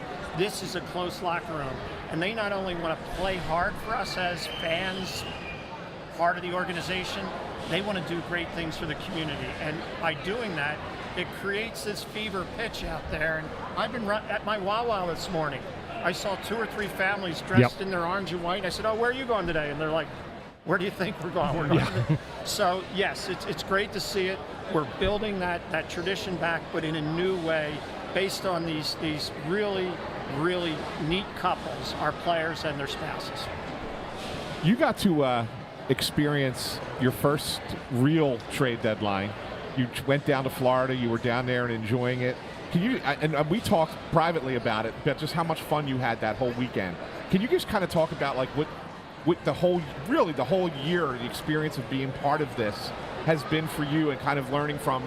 I know you were the secret guy at the draft. Don't show the jersey, right? Right. And so then right. You that was your job. And then you had you got to sit in on your first trade deadline and stuff like that. So what has this whole experience been like for you the first year? Well, Anthony, when I think about from the beginning, I was very clear that I have a really good business pedigree, business sense. I'm a hockey fan. The next hockey decision I make will be the first and probably the last. But what I will say to you is that being around these guys, and it starts with Jonesy and Danny and Torts, I love sitting upstairs, up in the GM's box whenever I can. I have other responsibilities. They teach me. They'll ask me, like after play, "What did you see?" And I realize afterwards they'll say, "Well, you missed this, and you get the concept, but you missed this, and this." So for me personally, the joy has been able to turn my true sense of being a fan into some knowledge about the intricacies of the game. That's really cool. And then to sit with Danny and Jonesy, the scouts, the analytics team, and figure out what they were going to do to ensure a bright future for our franchise, while at the same time, because these players this year have earned the right to maximize the potential of this year because of the way they played. And to watch them balance building for the future and giving these guys a chance was really rewarding to me. I have to be really clear. Danny commands the room in that type of thing. When it's a trade deadline or at the draft, Jonesy commands the room in a different kind of way. He's engaged with everybody, and to watch the two of them work together, they make eye contact sometimes and don't even speak, and you know they're on the same page. Scouts are amazing. There's a freedom for them to speak up. There's honest, respectful debate around a player, around a trade, whatever it might be. And then you throw the analytics piece in, and you stir that all together. And as again, from a business perspective, it's best case of a group of people collaborating, bringing their skill sets to the table to achieve maximum outcomes. Now, the future we'll see. Right. But I hope that answers your question. No, it's a great answer to the question. Well, when you came on the show in the summer, when we were talking about the Mishkov draft and all that led up to that, you kind of talked about how there were certain things that you weren't aware of that happened in that kind of war room. So now that you have gone through that first trade deadline in this position, I guess it has to be interesting from the standpoint of being a fan of going into it with the concept of what a trade deadline would actually look like. But to be there and see it, were you surprised at all by the number of names that might have come up and the number of potential, maybe not deals that were on the table, but just the amount of conversation that's had on draft day? Trade deadline day. Deadline day. Both, Russ. But I would say this, that I was surprised and I wasn't surprised. And what I mean by that is a name would be mentioned, and I'd have to get online to really understand who that player was. So I don't have the wealth of knowledge around the league or young people who may be coming into the league. So what I was surprised is their depth of knowledge. And I have to tell you a funny story. Danny's got a great sense of humor, but when he's in that room, Jonesy has an unbelievable sense of humor. Yeah. But when Danny's in that room, as I said, he commands the room, and he's all business. He's all business. So he looks up to the group, and he says, what should I say about this player? I won't get into players' names who is coming into the family. Well, the first three things were joke comments back, and they all break into laughter. And then all of a sudden, Jonesy flips it, and they start saying, I think you should say this about the player. One of the scouts says, oh, I know this about the player. And Danny, in his mind, is formulating what he's going to say to you guys and the media in general about a trade. So the point I'm making, and it gets back to what I've been most encouraged about, is these folks are comfortable with each other. They press each other. They have different points of view. They have fun. Yeah. And then they make key decisions that I believe will benefit the franchise for years to come. One of the big things we've been talking about, really the theme of the season, and I think the trajectory went in a different way perhaps than a lot of people thought early. This team came in, they bought in, they worked their rear ends off. They're in a position now they're in the playoffs and to make the playoffs. And I was telling Anthony and Russ, and I think everyone gets it, that is the next evolutionary stage for me, would be this young group, this group that nobody thought much of beginning of the year, to make the playoffs, maybe get another round, as Jonesy said. How important is that to you? Well, it's beyond the financials. No, I get it. Well, and there is a financial component, of course. Let's be honest. But you know what, Chris, here's how I look at it. I don't know whether they're going to make the playoffs or not, and I'd be the wrong person to predict it. As a fan, all I know, I'm energized around them, going out every night trying to achieve that goal. But I think this. You go back to Torts' interview yesterday in Boston before the game, where he said, here we are in mid-March. We are playing meaningful games. Mm-hmm. Our young players are getting to experience packed houses where every pass, every shot on goal, every play could really make the outcome. And so for me, what I'm excited about is, playoffs or not, we're moving this franchise in the right direction.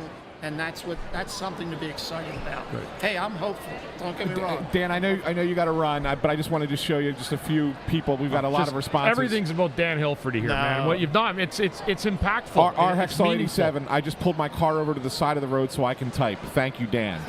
Micah London. Love you, Dan. Thank you, brother.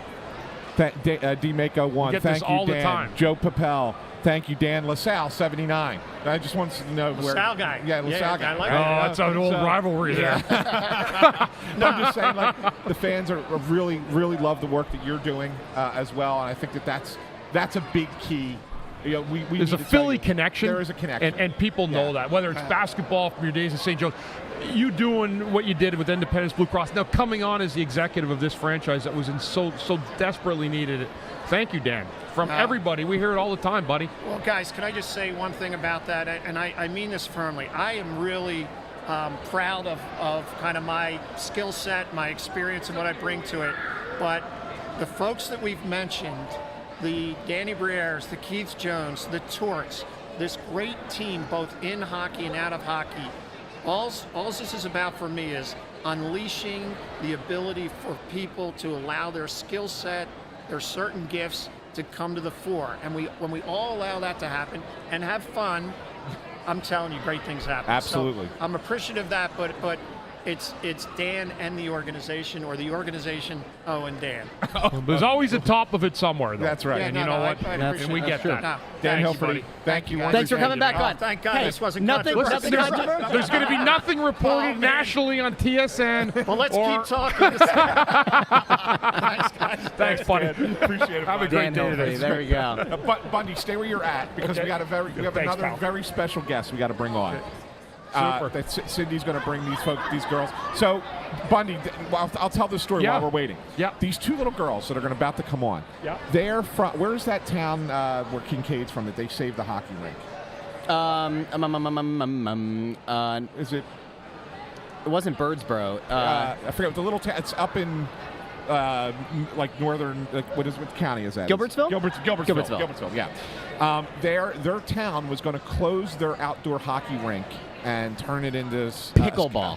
They were going to turn it into pickleball. A pickleball court. These two little girls went to the township committee and fought to keep it. I love it. As a hockey rink, and now they're working with the Flyers to renovate it and make it a hockey rink. Want to bring her on? I love it. Come on in, you guys. Natalie. Hi, yeah. Natalie. Come on in, sweetie.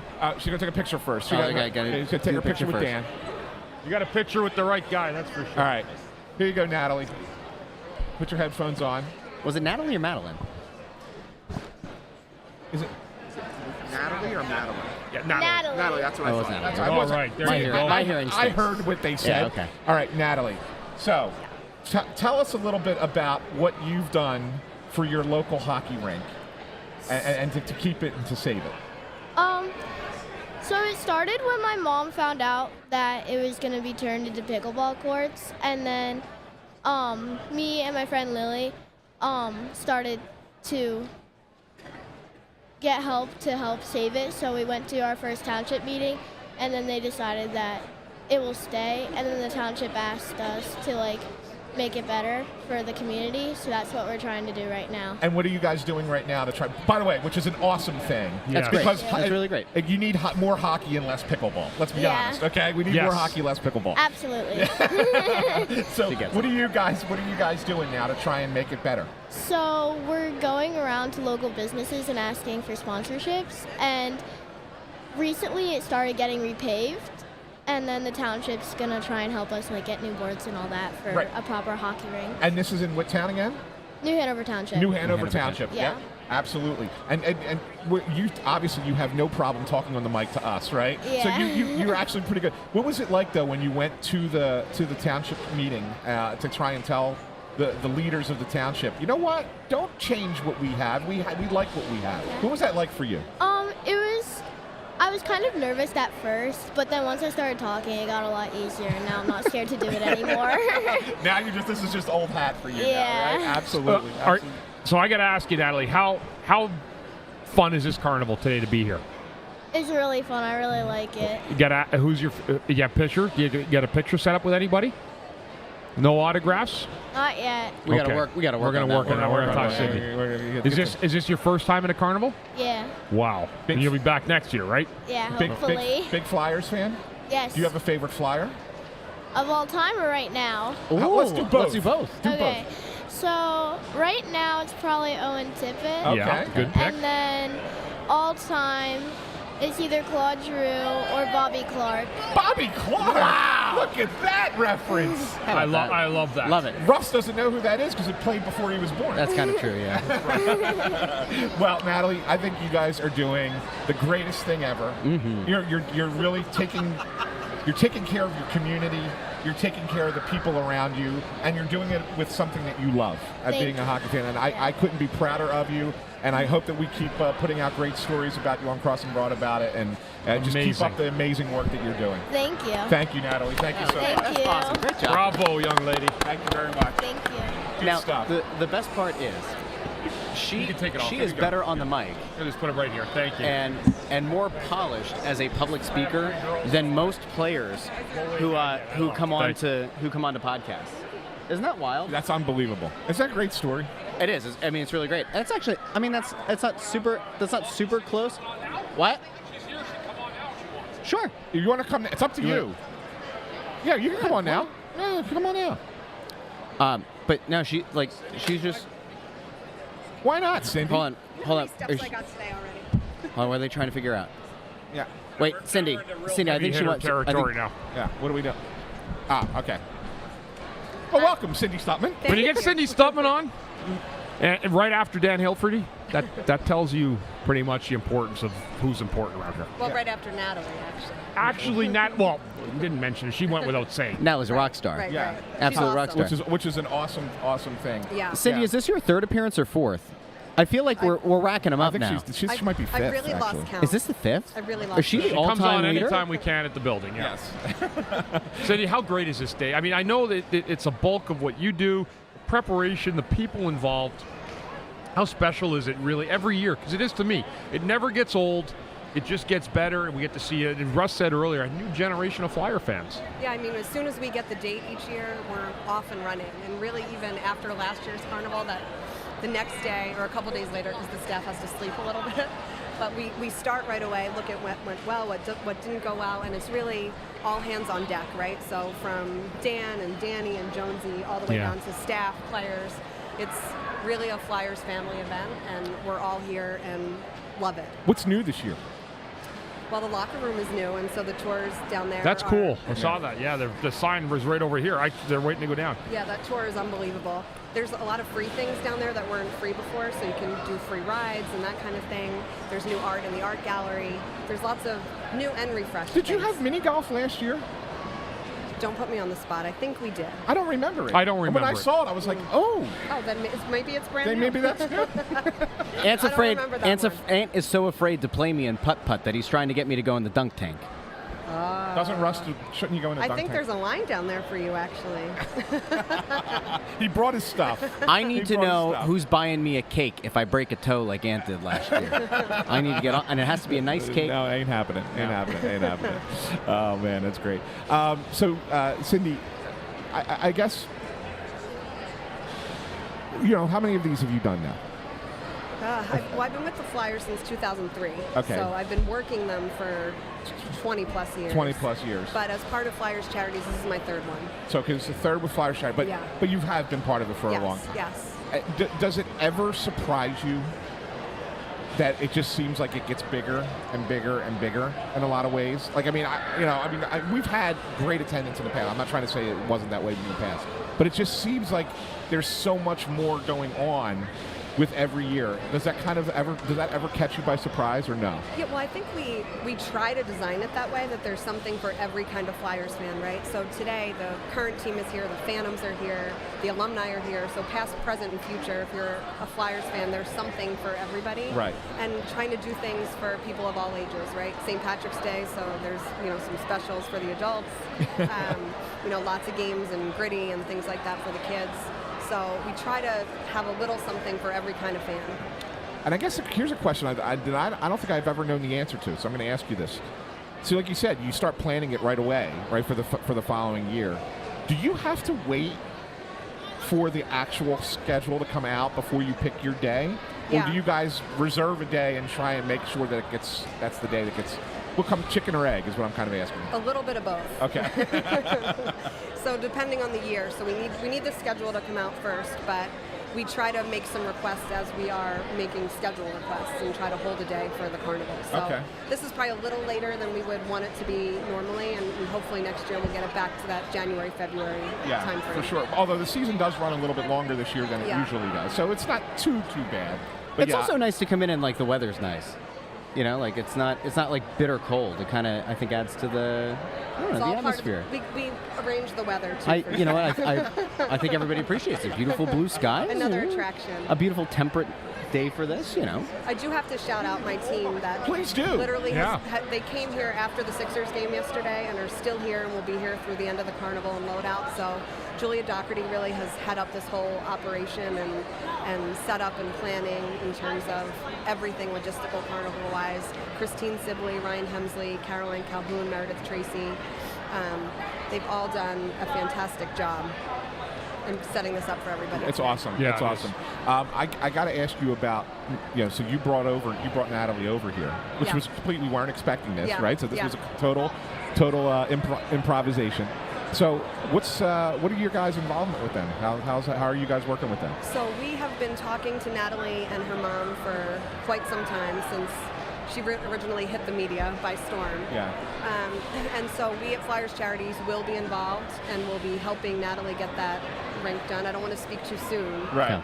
but I specifically brought her over here to meet Dan to just cross my T's and dot my That's I's. smart That's work awesome. by you. That's really great stuff. You're good at your job there, Cindy Stutman. So we're hoping to finalize all of that really soon and make an announcement. But That's fantastic. we're going to help her for sure. That's fantastic. That's great stuff. Cindy, you guys do the best work with this event every year. I keep saying, I tell people every year it's one of my favorite things Oh, to thanks. take part in, just because it's unlike anything else, the way connecting a professional sports team to its fan base and doing it while raising a ton of money for great charities. And so I think it's the coolest event. And so thank you for what you do to put it together. And I'm just happy to be a part of it every year. Well, thank you, and thank you guys for being here and help make this even bigger. It's Great. our pleasure. Absolutely. Cindy Thank Stutman, you, thank you so much. As Thank you, always. Cindy. See you guys. You're the best. Here, have one of our little tags there. Put that on your laptop. Thank you. Hear from- Thanks, guys. Thanks. Thank Cindy. you. Thanks, Cindy. That's great stuff. That's awesome. They put so much work into this, and the amount of things that are going at once. Like, I don't know how she is. She doesn't look stressed, but I have to imagine there is stress. And like, we've seen a lot of the people who are higher up in helping to organize this thing, and they've been pretty cool, calm, and collected. But like, I don't know if everybody who's at home understands just how much stuff is going on right now. Like, we got the PDF. Well, if you go over to the Flyers Carnival site, there are things going up on the 200 level. There are things going on the main concourse here. There's stuff down on the floor. And you just think about the amount of moving parts that goes into this. I mean, like, a game day, obviously there's a lot of moving parts. There's a lot of vendors and all that kind of stuff, and there's like all the food stands.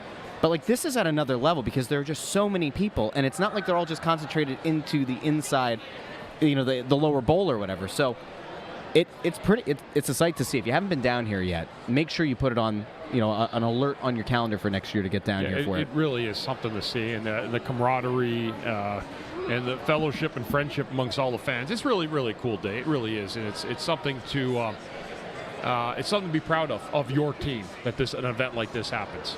Absolutely. It's just in the crowd. I mean, just look at this line. Yeah, this In is front the of us. locker room tours This here, which is a really cool The thing. locker room tours on this side, the art gallery things on this side, and there's just a mass of people out in front of us. And obviously for the people watching at home, and you can see just constant movement of people behind us. So many people going up the escalator to go to the where the signing and photo stations are for the players. Yep. Like, it's just a really, really cool event, and I can never stress enough how many kids are here. Which is great. That's the best part about it for me, is how many kids are here. I've been told a rumor that 3 of my 4 are getting closer to coming in the building. Oh. So that'll be 3 more. Oh, that'd be great. Big Dino. He'll be here. Yeah, oh yeah. Great. It's all the boys. Our daughter, she's feral at this point. There's no containing her. She's feral. If she were here, the hair would be all askew, and she'd be like, it's too much. She'll be here next year. This question, did you see this? About the tailgate. Yes. From Rory. Go ahead, Ann. You answer that question. Well, we gotta pick pick up the conversation on that after today. So they needed to get through the carnival before we could rediscuss. So, I mean, I think we can do something good on quick notice. Yes. We can. I mean, it's... Yes. Yeah, and we want, like, we'll talk about it. We'll get on it again. Yes. It's good. So it was just a matter of, I did not want to... Charities wants to be part of it, and we did not want to overburden them when they had this major event to happen today. And so once this is over, now it'll be a little bit easier to discuss it. Correct. We have how many more people do we have coming on? I think we're done. Are we? Yeah. In terms of our done? scheduled guests. Yeah. Cindy was supposed to come on, and she's like, well, if she's here. Yeah, right. she came so on early. we'll just come on and talk about it. So. Yeah. No, I mean, we can Is there wrap anything you early. guys want to No. get to while we're down here? No, we can wrap early. Are you sure? Go a few more minutes. Yeah. Yeah. I mean, we got the bulk. We wanted should people to bring see the random fit. people on and ask them what their favorite thing about the carnival I was. actually love being the only place broadcasting anything of it. Yeah, that's fantastic. Yeah. I did see the radio station. Yeah, they'll do stuff. I don't know what they're doing or where they're doing it at, but I did see that. I'm just not entirely sure what they're doing from here. Maybe they're just going to get some clips to play on the radio later. Like, I'm not sure. Yeah, no, absolutely. Do you want to grab random people and ask them what their favorite thing was today? Do you want to? Do we go fully interactive? Yeah, we can do that. We're if like you people watching. I think that one of the most fun things about doing this in this exact location, and we saw a lot of people commenting on it earlier, is just the effect that you get, the people watching that you get from watching the escalator behind. And as people, like, here, let's do this. The next group of people who go up the elevator, we're going to see the escalator, how long it takes them to realize they're on camera and then see what they do. Yeah, the father and son, they just had no idea. No idea. All right, here we go. These two guys. All right, there's a kid. Kid looked. No. Guy looked. Hold No. on. Wait, No. wait there. Going up. No. There's somebody there. Oh, he was shooting. I think There's he was somebody there. shooting video. There's somebody else. There you go. Uh-huh. No. All right. Yep, they're gone. People coming down, are they aware of anything? No, they're not aware. They're not aware. All right, so I've been told my wife and kids are in the building. Ah, that's good news. Really? They are. That's good news. Fourth host, Nancy. That's great. On the premises. The art stuff across the way from us has had a lot of foot traffic. Yeah, well, they're cool. I mean, there's some really cool stuff. I mean, you would put it in your den or your rec room, right? I mean, wherever you got all your sports stuff going down there. Like the Konechny art is cool.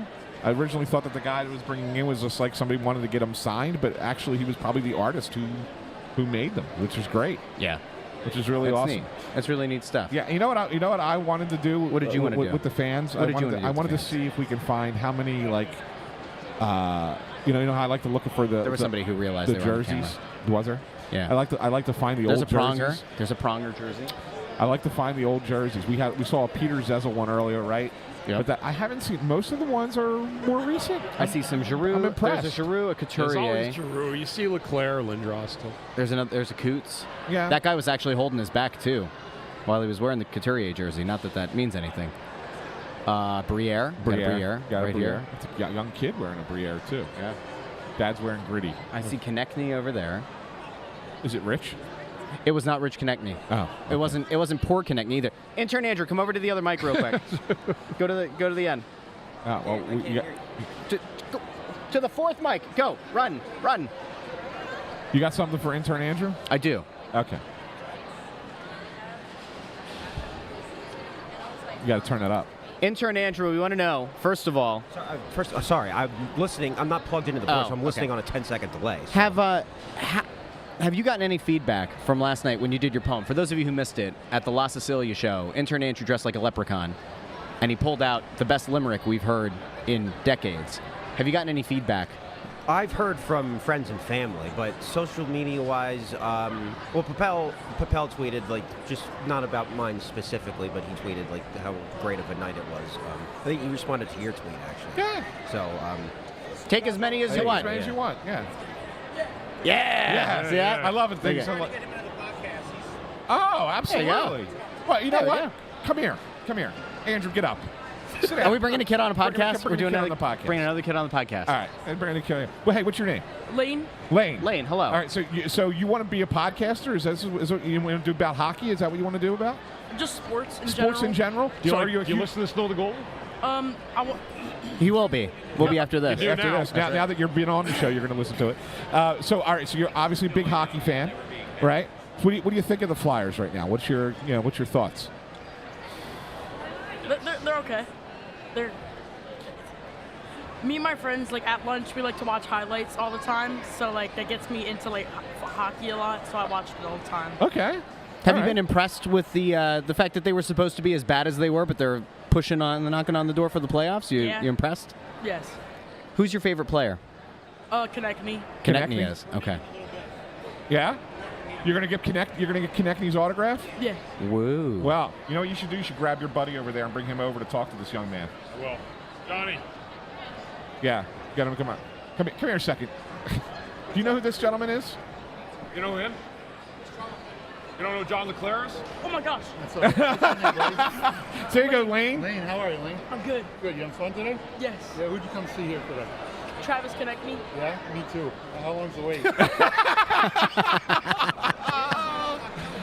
You've been signed up since October? What? You've been signed up since October to come? Yeah. Awesome. He's a future podcaster, Johnny. Are you? Yeah, Really? so- Yeah. Well, if this guy can do it, there's few. Anybody Good luck. Have fun today. Yeah, Thanks, thanks. guys. See that? See that when you're on a podcast and you get to meet famous people like that. There Yeah. you go. That was my road roommate for 10 years. Yeah. Poor guy. So obviously you want to do other sports. Obviously this is a hockey podcast, but we'll give you a minute here. What's your favorite sport and who's your favorite team? My favorite sport, it's probably basketball. Basketball, NBA, more so, yeah. And so you're a Sixers fan or no? Yeah. Yeah. All right. Let's get your honest take on the Sixers. Joel Embiid might not come back until the very end of the season. I know. Can they survive? Maybe. It's like. You better give a better answer than that if you're going to be a podcaster. Yeah. Got No it. maybes. Think this one through. He's going to give it. Go ahead. Give your. Just remember, it's not a hot take if it's the right take. He started out with the hedge, but he's going to explain his hedge. Go ahead. Oh, Wait, look what? at- the Joys are here. Well, you said maybe, right? But why? So why is it a maybe? Well, like he's a really good player, and I feel like sometimes they're on and off. Like sometimes like they lose, but sometimes they do good, and like. She's so unbelievable. He was right there. You just missed him. Nancy Joy. Nancy Joy's There he goes. He goes up the escalator. Nancy Joy's he's got favorite Big Dino player. there. She just walked right behind. See. Nancy Joy's favorite player is John LeClaire, and just walked right by her, and she didn't know it was right there. She just missed him. Anyway, so finish. So, get Lane, back to you. Will they survive? Can they make a run in the playoffs if Embiid's at like 70%? Probably. Okay. Okay, All that's right. fair enough. Well, Lane, Who thanks do you a like lot, better, man. Embiid or Maxey? I have Tyrese Maxey's jersey, so probably him. There you go. There you go. That's all right. It's fine. There That's we fair go. enough. Good enough. Lane, stuff. Thanks for doing it. Keep working at it. Glad you got to meet John LeClaire. How about that? And he doesn't have any clue who Chris Therien is. Do you know Chris Therien? No. That's Chris Therien right there. The longest tenured defenseman in the history of the Philadelphia Flyers. Yeah. So there you go. A legend in Now my you own know. mind. You met a lot of people today. You had no idea. Awesome. Well, thanks. Lane, best of luck. Thanks for coming on the show. Best Thanks, of luck. brother. Good Thank luck you to your so much for podcast, having me. You man. got it. You got it. There we There you go. go. Check this guy out with the autographed Snow The Goalie podcast shirt. There you go. Yeah. Come on over. Come on in. Let's go, boys. Thank you, Lane. Come on in. Come back here. Let's get this. Want us to Now sign we that? have people. If you could. I have Yes. intern Andrew already. Thanks, my man.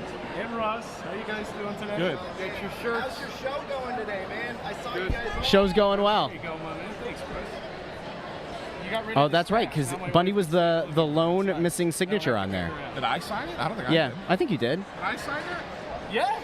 No, I need you to. I got Russ. Oh, you got me. Yeah, I didn't think I did. You know, I was the first one. See that? Yes. See that? You were So how's first. it going? Is it buzzing? I mean, it's crazy. It's out buzzing around here. Guys, Got a lot of people. Come on in on the frame, boys. Welcome to Snow the Goalie. How we doing, folks? What are your names, everybody? This is Matthew Bannock, of course. Oh, you Matt know. Bennett. Yeah, I'm Dan.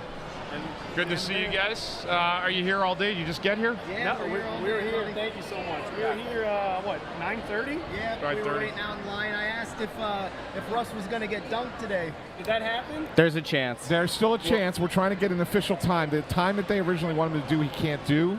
So we're trying to get him moved to a different time, and if he can, then he will be in that dunk tank. And I will promise you, I will be there to film it. Okay. We'll see about that. Thank you so much. We'll see about that. Thank you. Thanks, gentlemen. As Thanks, always. we got to have them in. Yeah. Get in here. Bring Bring them in. The Let's go. Joy Clan. We're going to get a bundle of joy. Okay, so right Joy here. Clan. Get on, boy. Let's go. All right. Come on, guys. Big Dino, there's my boy. Let's go. We got the lovely Nancy Joy. Nancy, come on, grab a Fourth host Nancy. Fourth host Nancy. She's finally, here. Yes, hello. Fourth host Nancy finally gets to be on the microphone. Yes, please go to shop.snowthegoalie.com. Oh, yes. Come on in, boys. Come on in, All yeah. the things There that you Russell go. says. Are you guys excited to be here today? Yeah? Come on. Who's your favorite player? Ooh. They're not good with names. Don't trust them. They don't know. Say Bundy. Say Bundy. Ah. That's a good answer. This is fantastic. It's so good to see you guys down here. It is. You guys just got here, right? Yeah, we pulled in. We didn't know where we were going. We Figured had it to out. convince the media entrance people that we belonged here. Yep. And they're like, sure. Okay. That works. Here we are. That works. That's all it takes. That's all it takes sometimes. Arlo, who do you have on the back of your Who's jersey? on the back of your jersey, dude? Who's on the back? Oh, LeClaire. He's got a. Yes. You missed him by 30 seconds. I am Not even 30 seconds, not Bundy. happy about that. She's standing there, and Johnny's literally standing behind her. Okay. And Russ is pointing to her. He's right behind you. And she turned the wrong way. She turned the wrong way, and Johnny walked right But- by her. So Like, beautifully timed. I'm closer with Johnny than any other player I've ever played here with. Yeah. We got to be able to arrange something, right? Like, I mean, I can go if you come down to a game some night, Nancy. all we I have would to do love is- to, Russell. I'll I would drag love his to come ass down right to out a of the game, press Russell. box. That would be really great, Russell, if we could come down to a game. Yep. That would be great. That'd be great. Yeah. Or all you What can did he do. tell you? There's no tickets available. Yeah, I don't know. There's always a reason. They're late games. Yeah, they are late. All you have to do today, as soon as we're done on the air, Bundy, just text Johnny. Find out where he is. Just text Figure Johnny. out where he Find is. out where he is.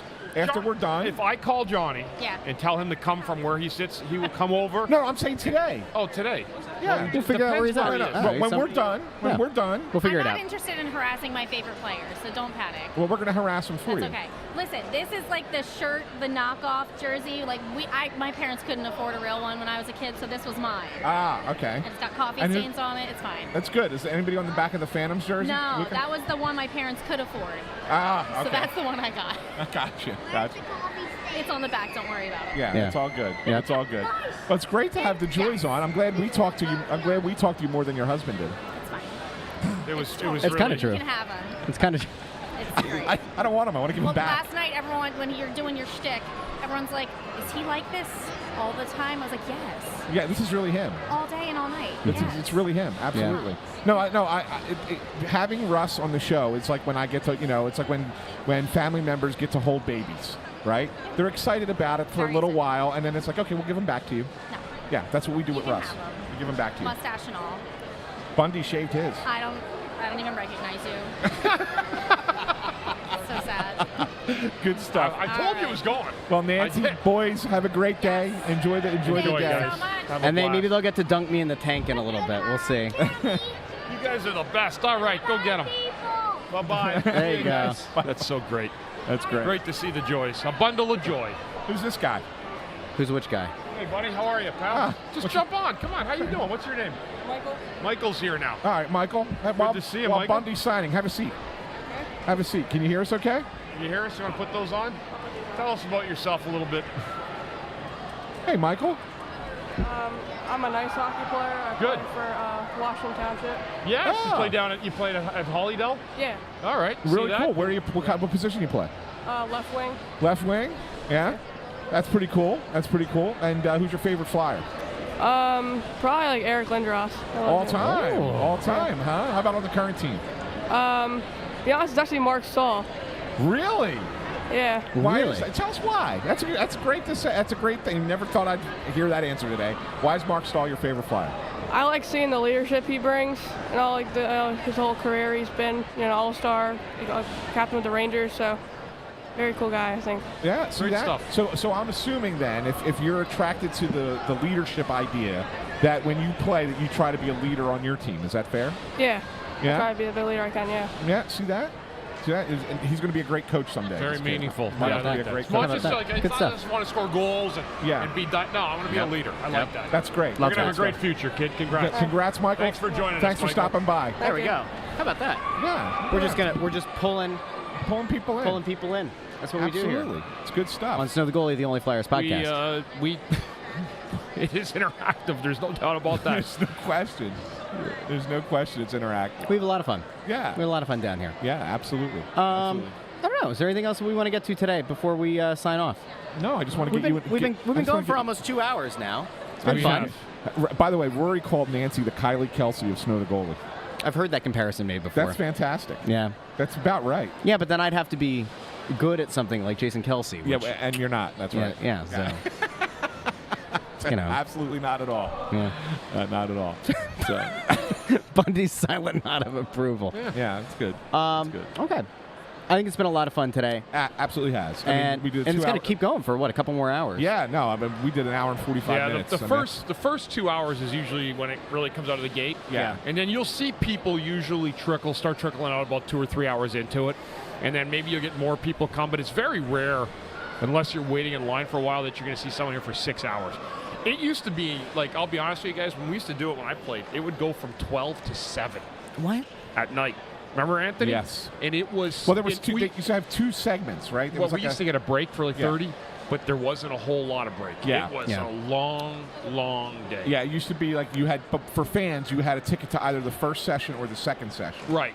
Right? You didn't stay for 7 hours. It was either, I think it was 12 to 3 and then 4 to 7 or something like that, or whatever it was. Yeah. But it was that. But for the players, we were here all day. You guys were here all day, Yeah. yes. Exactly. That is true. That's what Very it used to be. We're back Tuesday, right? Tuesday night, Tampa. Toronto again. Not Tampa again. Toronto again. And I liked what Brad said about that game, that they're feeling a little revenge factor. Well, they got a little bit. They got some. I mean, the one thing that did happen, and again, I don't like. Brad said what we said, right? I guess we got to get a point. Yeah. Like, you can't not get points now. It doesn't matter. You can look great all day long, and if you're not staying with the pack or ahead of them, man, it can get hairy. I mean, this could be one of these things where it's like the last 7 games in is a mad scramble. Yeah. Like, it could be just an absolute. I think, like, I'm willing to say, like, obviously Pittsburgh is cooked. Devils kind of look cooked. Yeah, they're both cooked. I think they are. And really, like, Washington wins in Vancouver last night. They're hanging around. The Islanders get a crappy point, but both they got of those a teams point. are hanging around, but barely hanging around. The Flyers can put the distance between them. I mean, Detroit got a win too yesterday. They did. That was big for them because they haven't been good. But yeah, like I look at it and say, you beat Toronto on Tuesday, I think you're okay, and you're still. I mean, you still got to get some more points, obviously. But if you can win that game, I think you're okay. If you lose that game Tuesday, could be in trouble. Yeah, it could be starting to worry about some trouble. Yeah. Yeah. Only we start worrying about some trouble. Well, So we'll see. be there, 6:30. Yeah, we'll be there. So, Russ, just out of curiosity, because I know people are going to ask, you are going to put out a clip of just intern Andrew's poem from earlier. Yes, I will. I Put that on social. Right, 100% of his full poem, and it was great. It was so good. It was so good. It got a standing ovation before it was over. That's right. That's right. He isn't reacting yet because he's on a 10-second delay. Yeah. Because he's not wearing the other headphones. There it is. There. Oh my God. It's like doing the show on dial-up, you know? It's funny. It's funny as hell. Yeah, so it is interesting, though, to look at this next week or so. Home against Toronto. 2 days later, they're in Carolina. And then they welcome the Bruins back on Saturday. Right? Yes. Right. Yes. So, I mean, and then it finishes with Florida and the then Rangers, right? Yep. Florida Rangers. So next weekend, we're down here for 2 games. Yeah, and it's a 1 o'clock and a 6 o'clock. Boston and Florida. That's rough. That's rough. Is there, when you look at these next 4, home against Toronto, at Carolina, home against Boston, home against Florida, is there a game in there, if you really had to say there's a game that can pick up 2 points, not just 1, what would be the most likely Carolina. game? You think so? I think Toronto Tuesday. Well, Carolina's better than Toronto. They are, but I'm saying in terms of it's hard to win a game. Like, it's just hard to beat a team twice in 5 days. Yeah. Like, if you're Toronto and you're not like a juggernaut, you know? Yeah. The only reason I said Carolina is because they're not a big offensive team. So you know you're going to be in that game, no matter what. Even if you're not playing great, you're probably still in that game. Yeah. Right? Yeah, agreed. Yeah. Because they're a defensive-minded team, Carolina. Makes sense. So that's why I picked that game. But I think you're right, Bundy. I mean, I think it's really hard to beat a team twice. So that's why I said that it all starts with the Toronto game. I think that if they win that one, I think they're still okay. And if they lose it, then you start to say. But we said last night, right? If they could sneak out that game last night. Yeah, and they almost did. And then you come back, you could have been possibly 2-1 with the Toronto revenge game in mind. Yeah, but yeah. it didn't happen. And now you've got to scramble. Like now you're getting into scramble mode because every single point is precious. There's our friend. Is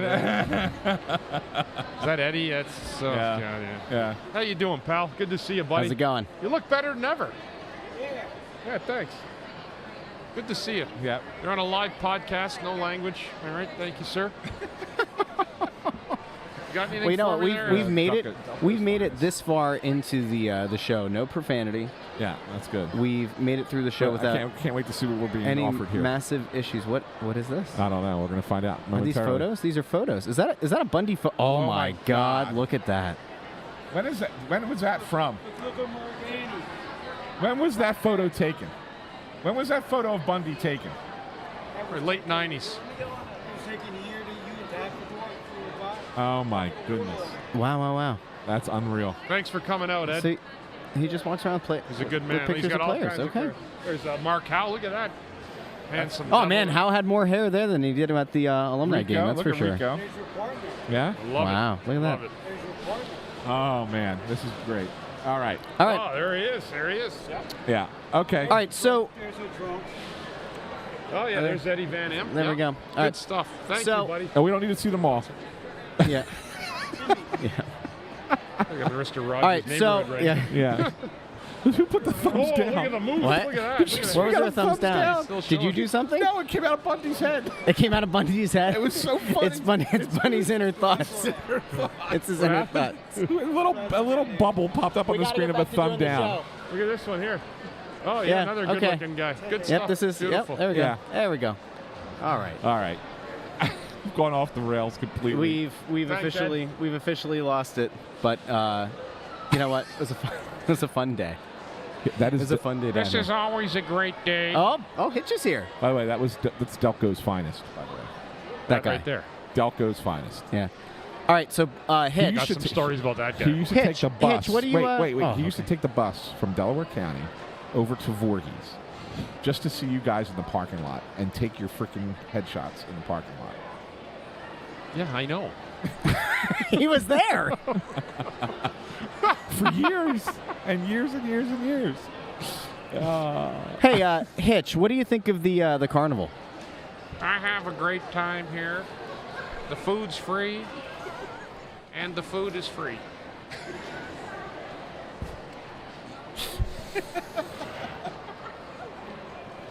You guys got to get me going again, all right? Because I can't not do it. It's St. Patrick's Day. Did we say Happy St. Patrick's Day? Happy St. Patrick's Day to all those who Everybody out celebrate out there. You know? And we truly, truly thank you for coming out today, supporting the Flyers Charities, coming out, hanging with Snow the Goalie. Last night we got the party started, wish we had a better result. Can I say something about St. Patrick's Day that's going to probably aggravate here we go. anger a lot of people? Here we go. Look, I have no problem with St. Patrick's Day. I think it's fine. It's a fine holiday. You want to celebrate St. Patrick's Day, celebrate St. Patrick's Day. Totally fine. But why is that the one that everybody celebrates? Because there are other, like in the Italian world, we celebrate St. Joseph's Day and St. Anthony's Day. Like there's a big St. Anthony's Carnival in Delaware that goes on for like an entire 2 weeks, right? It's awesome. And then St. Joseph's, we have a cake that's named after St. Joseph's, right? We do that. But it's not like a big national celebration. Why did St. Patrick's Day become the one that was a big national celebration? Because he's got an orange beard, a green hat, and he gets loaded every single time on the same day every year. And everybody wants to be a piece of that. You know, there's a theory that Santa Claus is actually St. Pat. No. That's when he lets his hair down. Yeah, no, He drove the snakes out of Ireland. Oh, I once came by there and I never seen, I said, such a great Irishman drove the snakes out of Ireland. Oh, it's fantastic. But that's the thing. And people say, oh, it's like Mr. Twitzer just puts up there because we like getting wasted. We get wasted on. You get wasted on Cinco de Mayo, right? I mean, that's a big. That's That a guy big almost day to kicked the camera. He did. That's a big day to get celebrate. To get Everybody's to drinking. Irish today. Cinco de Mayo. Everybody, celebrates Mexican. Yeah. Right. Well, the thing is, though, but Cinco de Mayo is not a Mexican holiday. It's really not. It was from the town of Puebla. That's it. It became this like more commercialized thing, and it caught on in the U.S. Right. There are probably more people that celebrate Cinco de Mayo in the U.S. than do in Mexico. Yeah, sure. Because it was like a local thing that turned like into. I said, I have zero problem. I'm not complaining about I St. love Patrick's Mexican Day. food. I like Irish food. I'm not Do you, complaining though? about it. All I right, do. so Bangers and mash. Yeah. That's a good. That's a good. ham I and like cabbage that. soup, I'm not going to have that one tonight, but corned beef. they're great. Yeah. Yeah. For sure. I think it's just upset with the Irish community. And No. I think I it's, have zero problem with it. I like St. if your Patrick's last Day. name were like was just curious as to Mick Filippo, he'd be fine. But now because Why- it's SanFilippo. Just curious as to why it's the one that was picked. Comes to the San Gennaro Festival. And, come and get the meatballs and the sausages. Sausage. The cheeses. Yeah, you know what? Hold on a second. We just did a live show at La Sicilia, an Italian restaurant. We did. Man, that food was good. On St. Patrick's weekend. Yeah. So I would say like the Italians were represented. Oh, they were. Absolutely. All right, you're going to make a petition to try to get some Italian holiday recognized as one that we're going to make nationwide. Here's the thing. Why can't we combine them? So St. Joseph's Day Why are is we in 2 combining days. them now? St. Joseph's Day is in 2 days. So why don't we like the big celebration be? We're not doing that. St. Patrick, St. Joseph. No. This is like Christopher Columbus Day, and it's Native Peoples Day, and but they're kind of at odds. Fundamentally, they're at odds. So what you want to do is put the Irish and the Italians fundamentally at odds on the same day. Yeah, I just want them to celebrate together. You're trying to take this back to Ellis Island. I want them days. to celebrate together. I want to bring people together. I don't want to keep it separate. The Sharks and the Jets. I don't want is it what to be you're the trying to do. Irish on one side and the Italians on the other. I want everybody The to be flags together. are close enough. They are. Yeah. All of the orange to the red. Great That's it. holidays. Great holidays. We love holidays here at Snow the Goalie. All right. I think we've officially gone far enough off the rails that it's time to go. Yes. Okay. So we'll be back on, what was it, Tuesday? Tuesday night. I'll tell you what, I don't know about you guys. I'm in like a brain fog. We had to turn things around so quickly from last night to today. And we're going to be back here in 2 days. We'll do it all over again. And don't forget, we'll be up on the balcony level. Come on. The press, Hold on. the We're press, not done. the press, We're not the done. press row show. Let's go, all of you. All Come of on. you. All right, Come on. okay. Come on. Let's bring everybody on. Any kids want up? Come on. They're on. trying to take pictures, and rather than take a picture Yeah, of just okay. us talking. Okay, that's fine. Bring the kids in. Come That's on, fine. How guys. you doing, guys? Come on in. How you doing? Good to There meet we you, go. too, All right. There we go. There you go. we got Picture. some- There you we go. got some great Good Flyer stuff. fans There we here. go. Good stuff. There you go. Good stuff. Good stuff. Thank you, guys. Thanks, Mom and Dad. Thank you. guys. Absolutely. Have a great Come time out on, there. let's go. That's great. Oh, we got another one. Got another one. We got another kid. Come on, there we brother. go. Kid time with Bundy. Should we have Bundy do a story? That's great. We can have Bundy read a story. We got this. Do you want to have Bundy read a story? I don't know. Thank you, brother. Got a handshake. Oh, over got here. a handshake over here. Eagles fan. Not a handshake for intern Andrew, though. He doesn't Take- get. go ahead. Take a bunch. Take some. There was a handshake right here, not a handshake offered. Intern Andrew has walked away with no handshakes today. Do you notice that? None whatsoever. Didn't get one from Hilferty. Didn't get one from Jonesy. Didn't get one from Jonesy Jr. Bradshaw. Did Cindy I Stelman? got one because I was here. Yeah. So, I was kind of the greeter. Look at it. Intern Andrew looks sad without the handshakes. Oh, you got another. We got an autograph request. See, now it begins. When did they try to get Torts to come on here today? On that silly podcast. Text Seville. See if he's available. Text Seville. See if he's available. Torts is with the dog right now. He's got dogs jumping through hoops. Yeah. It's not a whatchamacallit. What's the thing called? A coffee cake. Coffee cake is the dog that Anthony Did not should have adopted. adopt. Did you adopt that thing? I did not adopt. I it. Was it still cupcake or coffee cake? It was coffee cake. Coffee cake.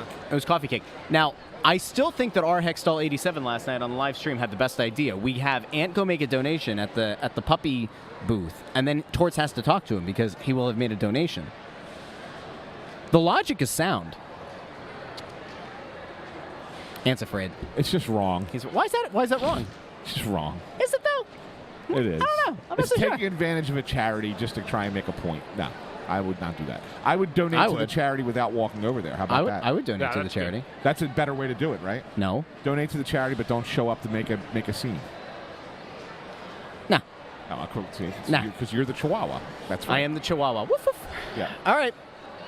I think it's probably time to go, guys. Yep. We will be back on Tuesday here on Snow the Goalie. We'll be doing the Press Row Show. If you have not done so already, please like, share, and subscribe on YouTube, Snow the Goalie channel. If you listen in the podcast feed, Apple Podcasts, Spotify, Pandora, wherever you get your podcasts. And we will be back on Tuesday. Come up to the balcony outside of section. It's you take the elevator by 121 or 221 through the glass doors. It's a nice elevator. You take it up there. You come around. We're right by the organ. That's who we missed today. Because when we're down here, he's part of the show. He's one of our group, yeah. He is. So, anyway, we will be back on Tuesday. A big thank you to everybody who tuned in live. Big thank you to everybody who listens after the fact in the podcast feed. And a big thank you to all the people who came on the show today, including a whole bunch of people that we didn't expect to come on the show. Grateful that they did. And, hey, how about that Natalie saving the hockey rink? That was a great story. Oh, I love that. It's one of the best. Great story. So if you can, if you're in it was New Hanover Township? New Hanover Township. If you're in that area, by all means, find out if there's a way that you can help as they try to improve that rink and fix it up. It's a great thing that they're doing there. So for Ant, for Bundy, for intern Andrew, I'm Russ. Thanks for tuning in to Tuesday. Snow the Goalie, the Only Flyers podcast. We'll talk to all of you on Tuesday night.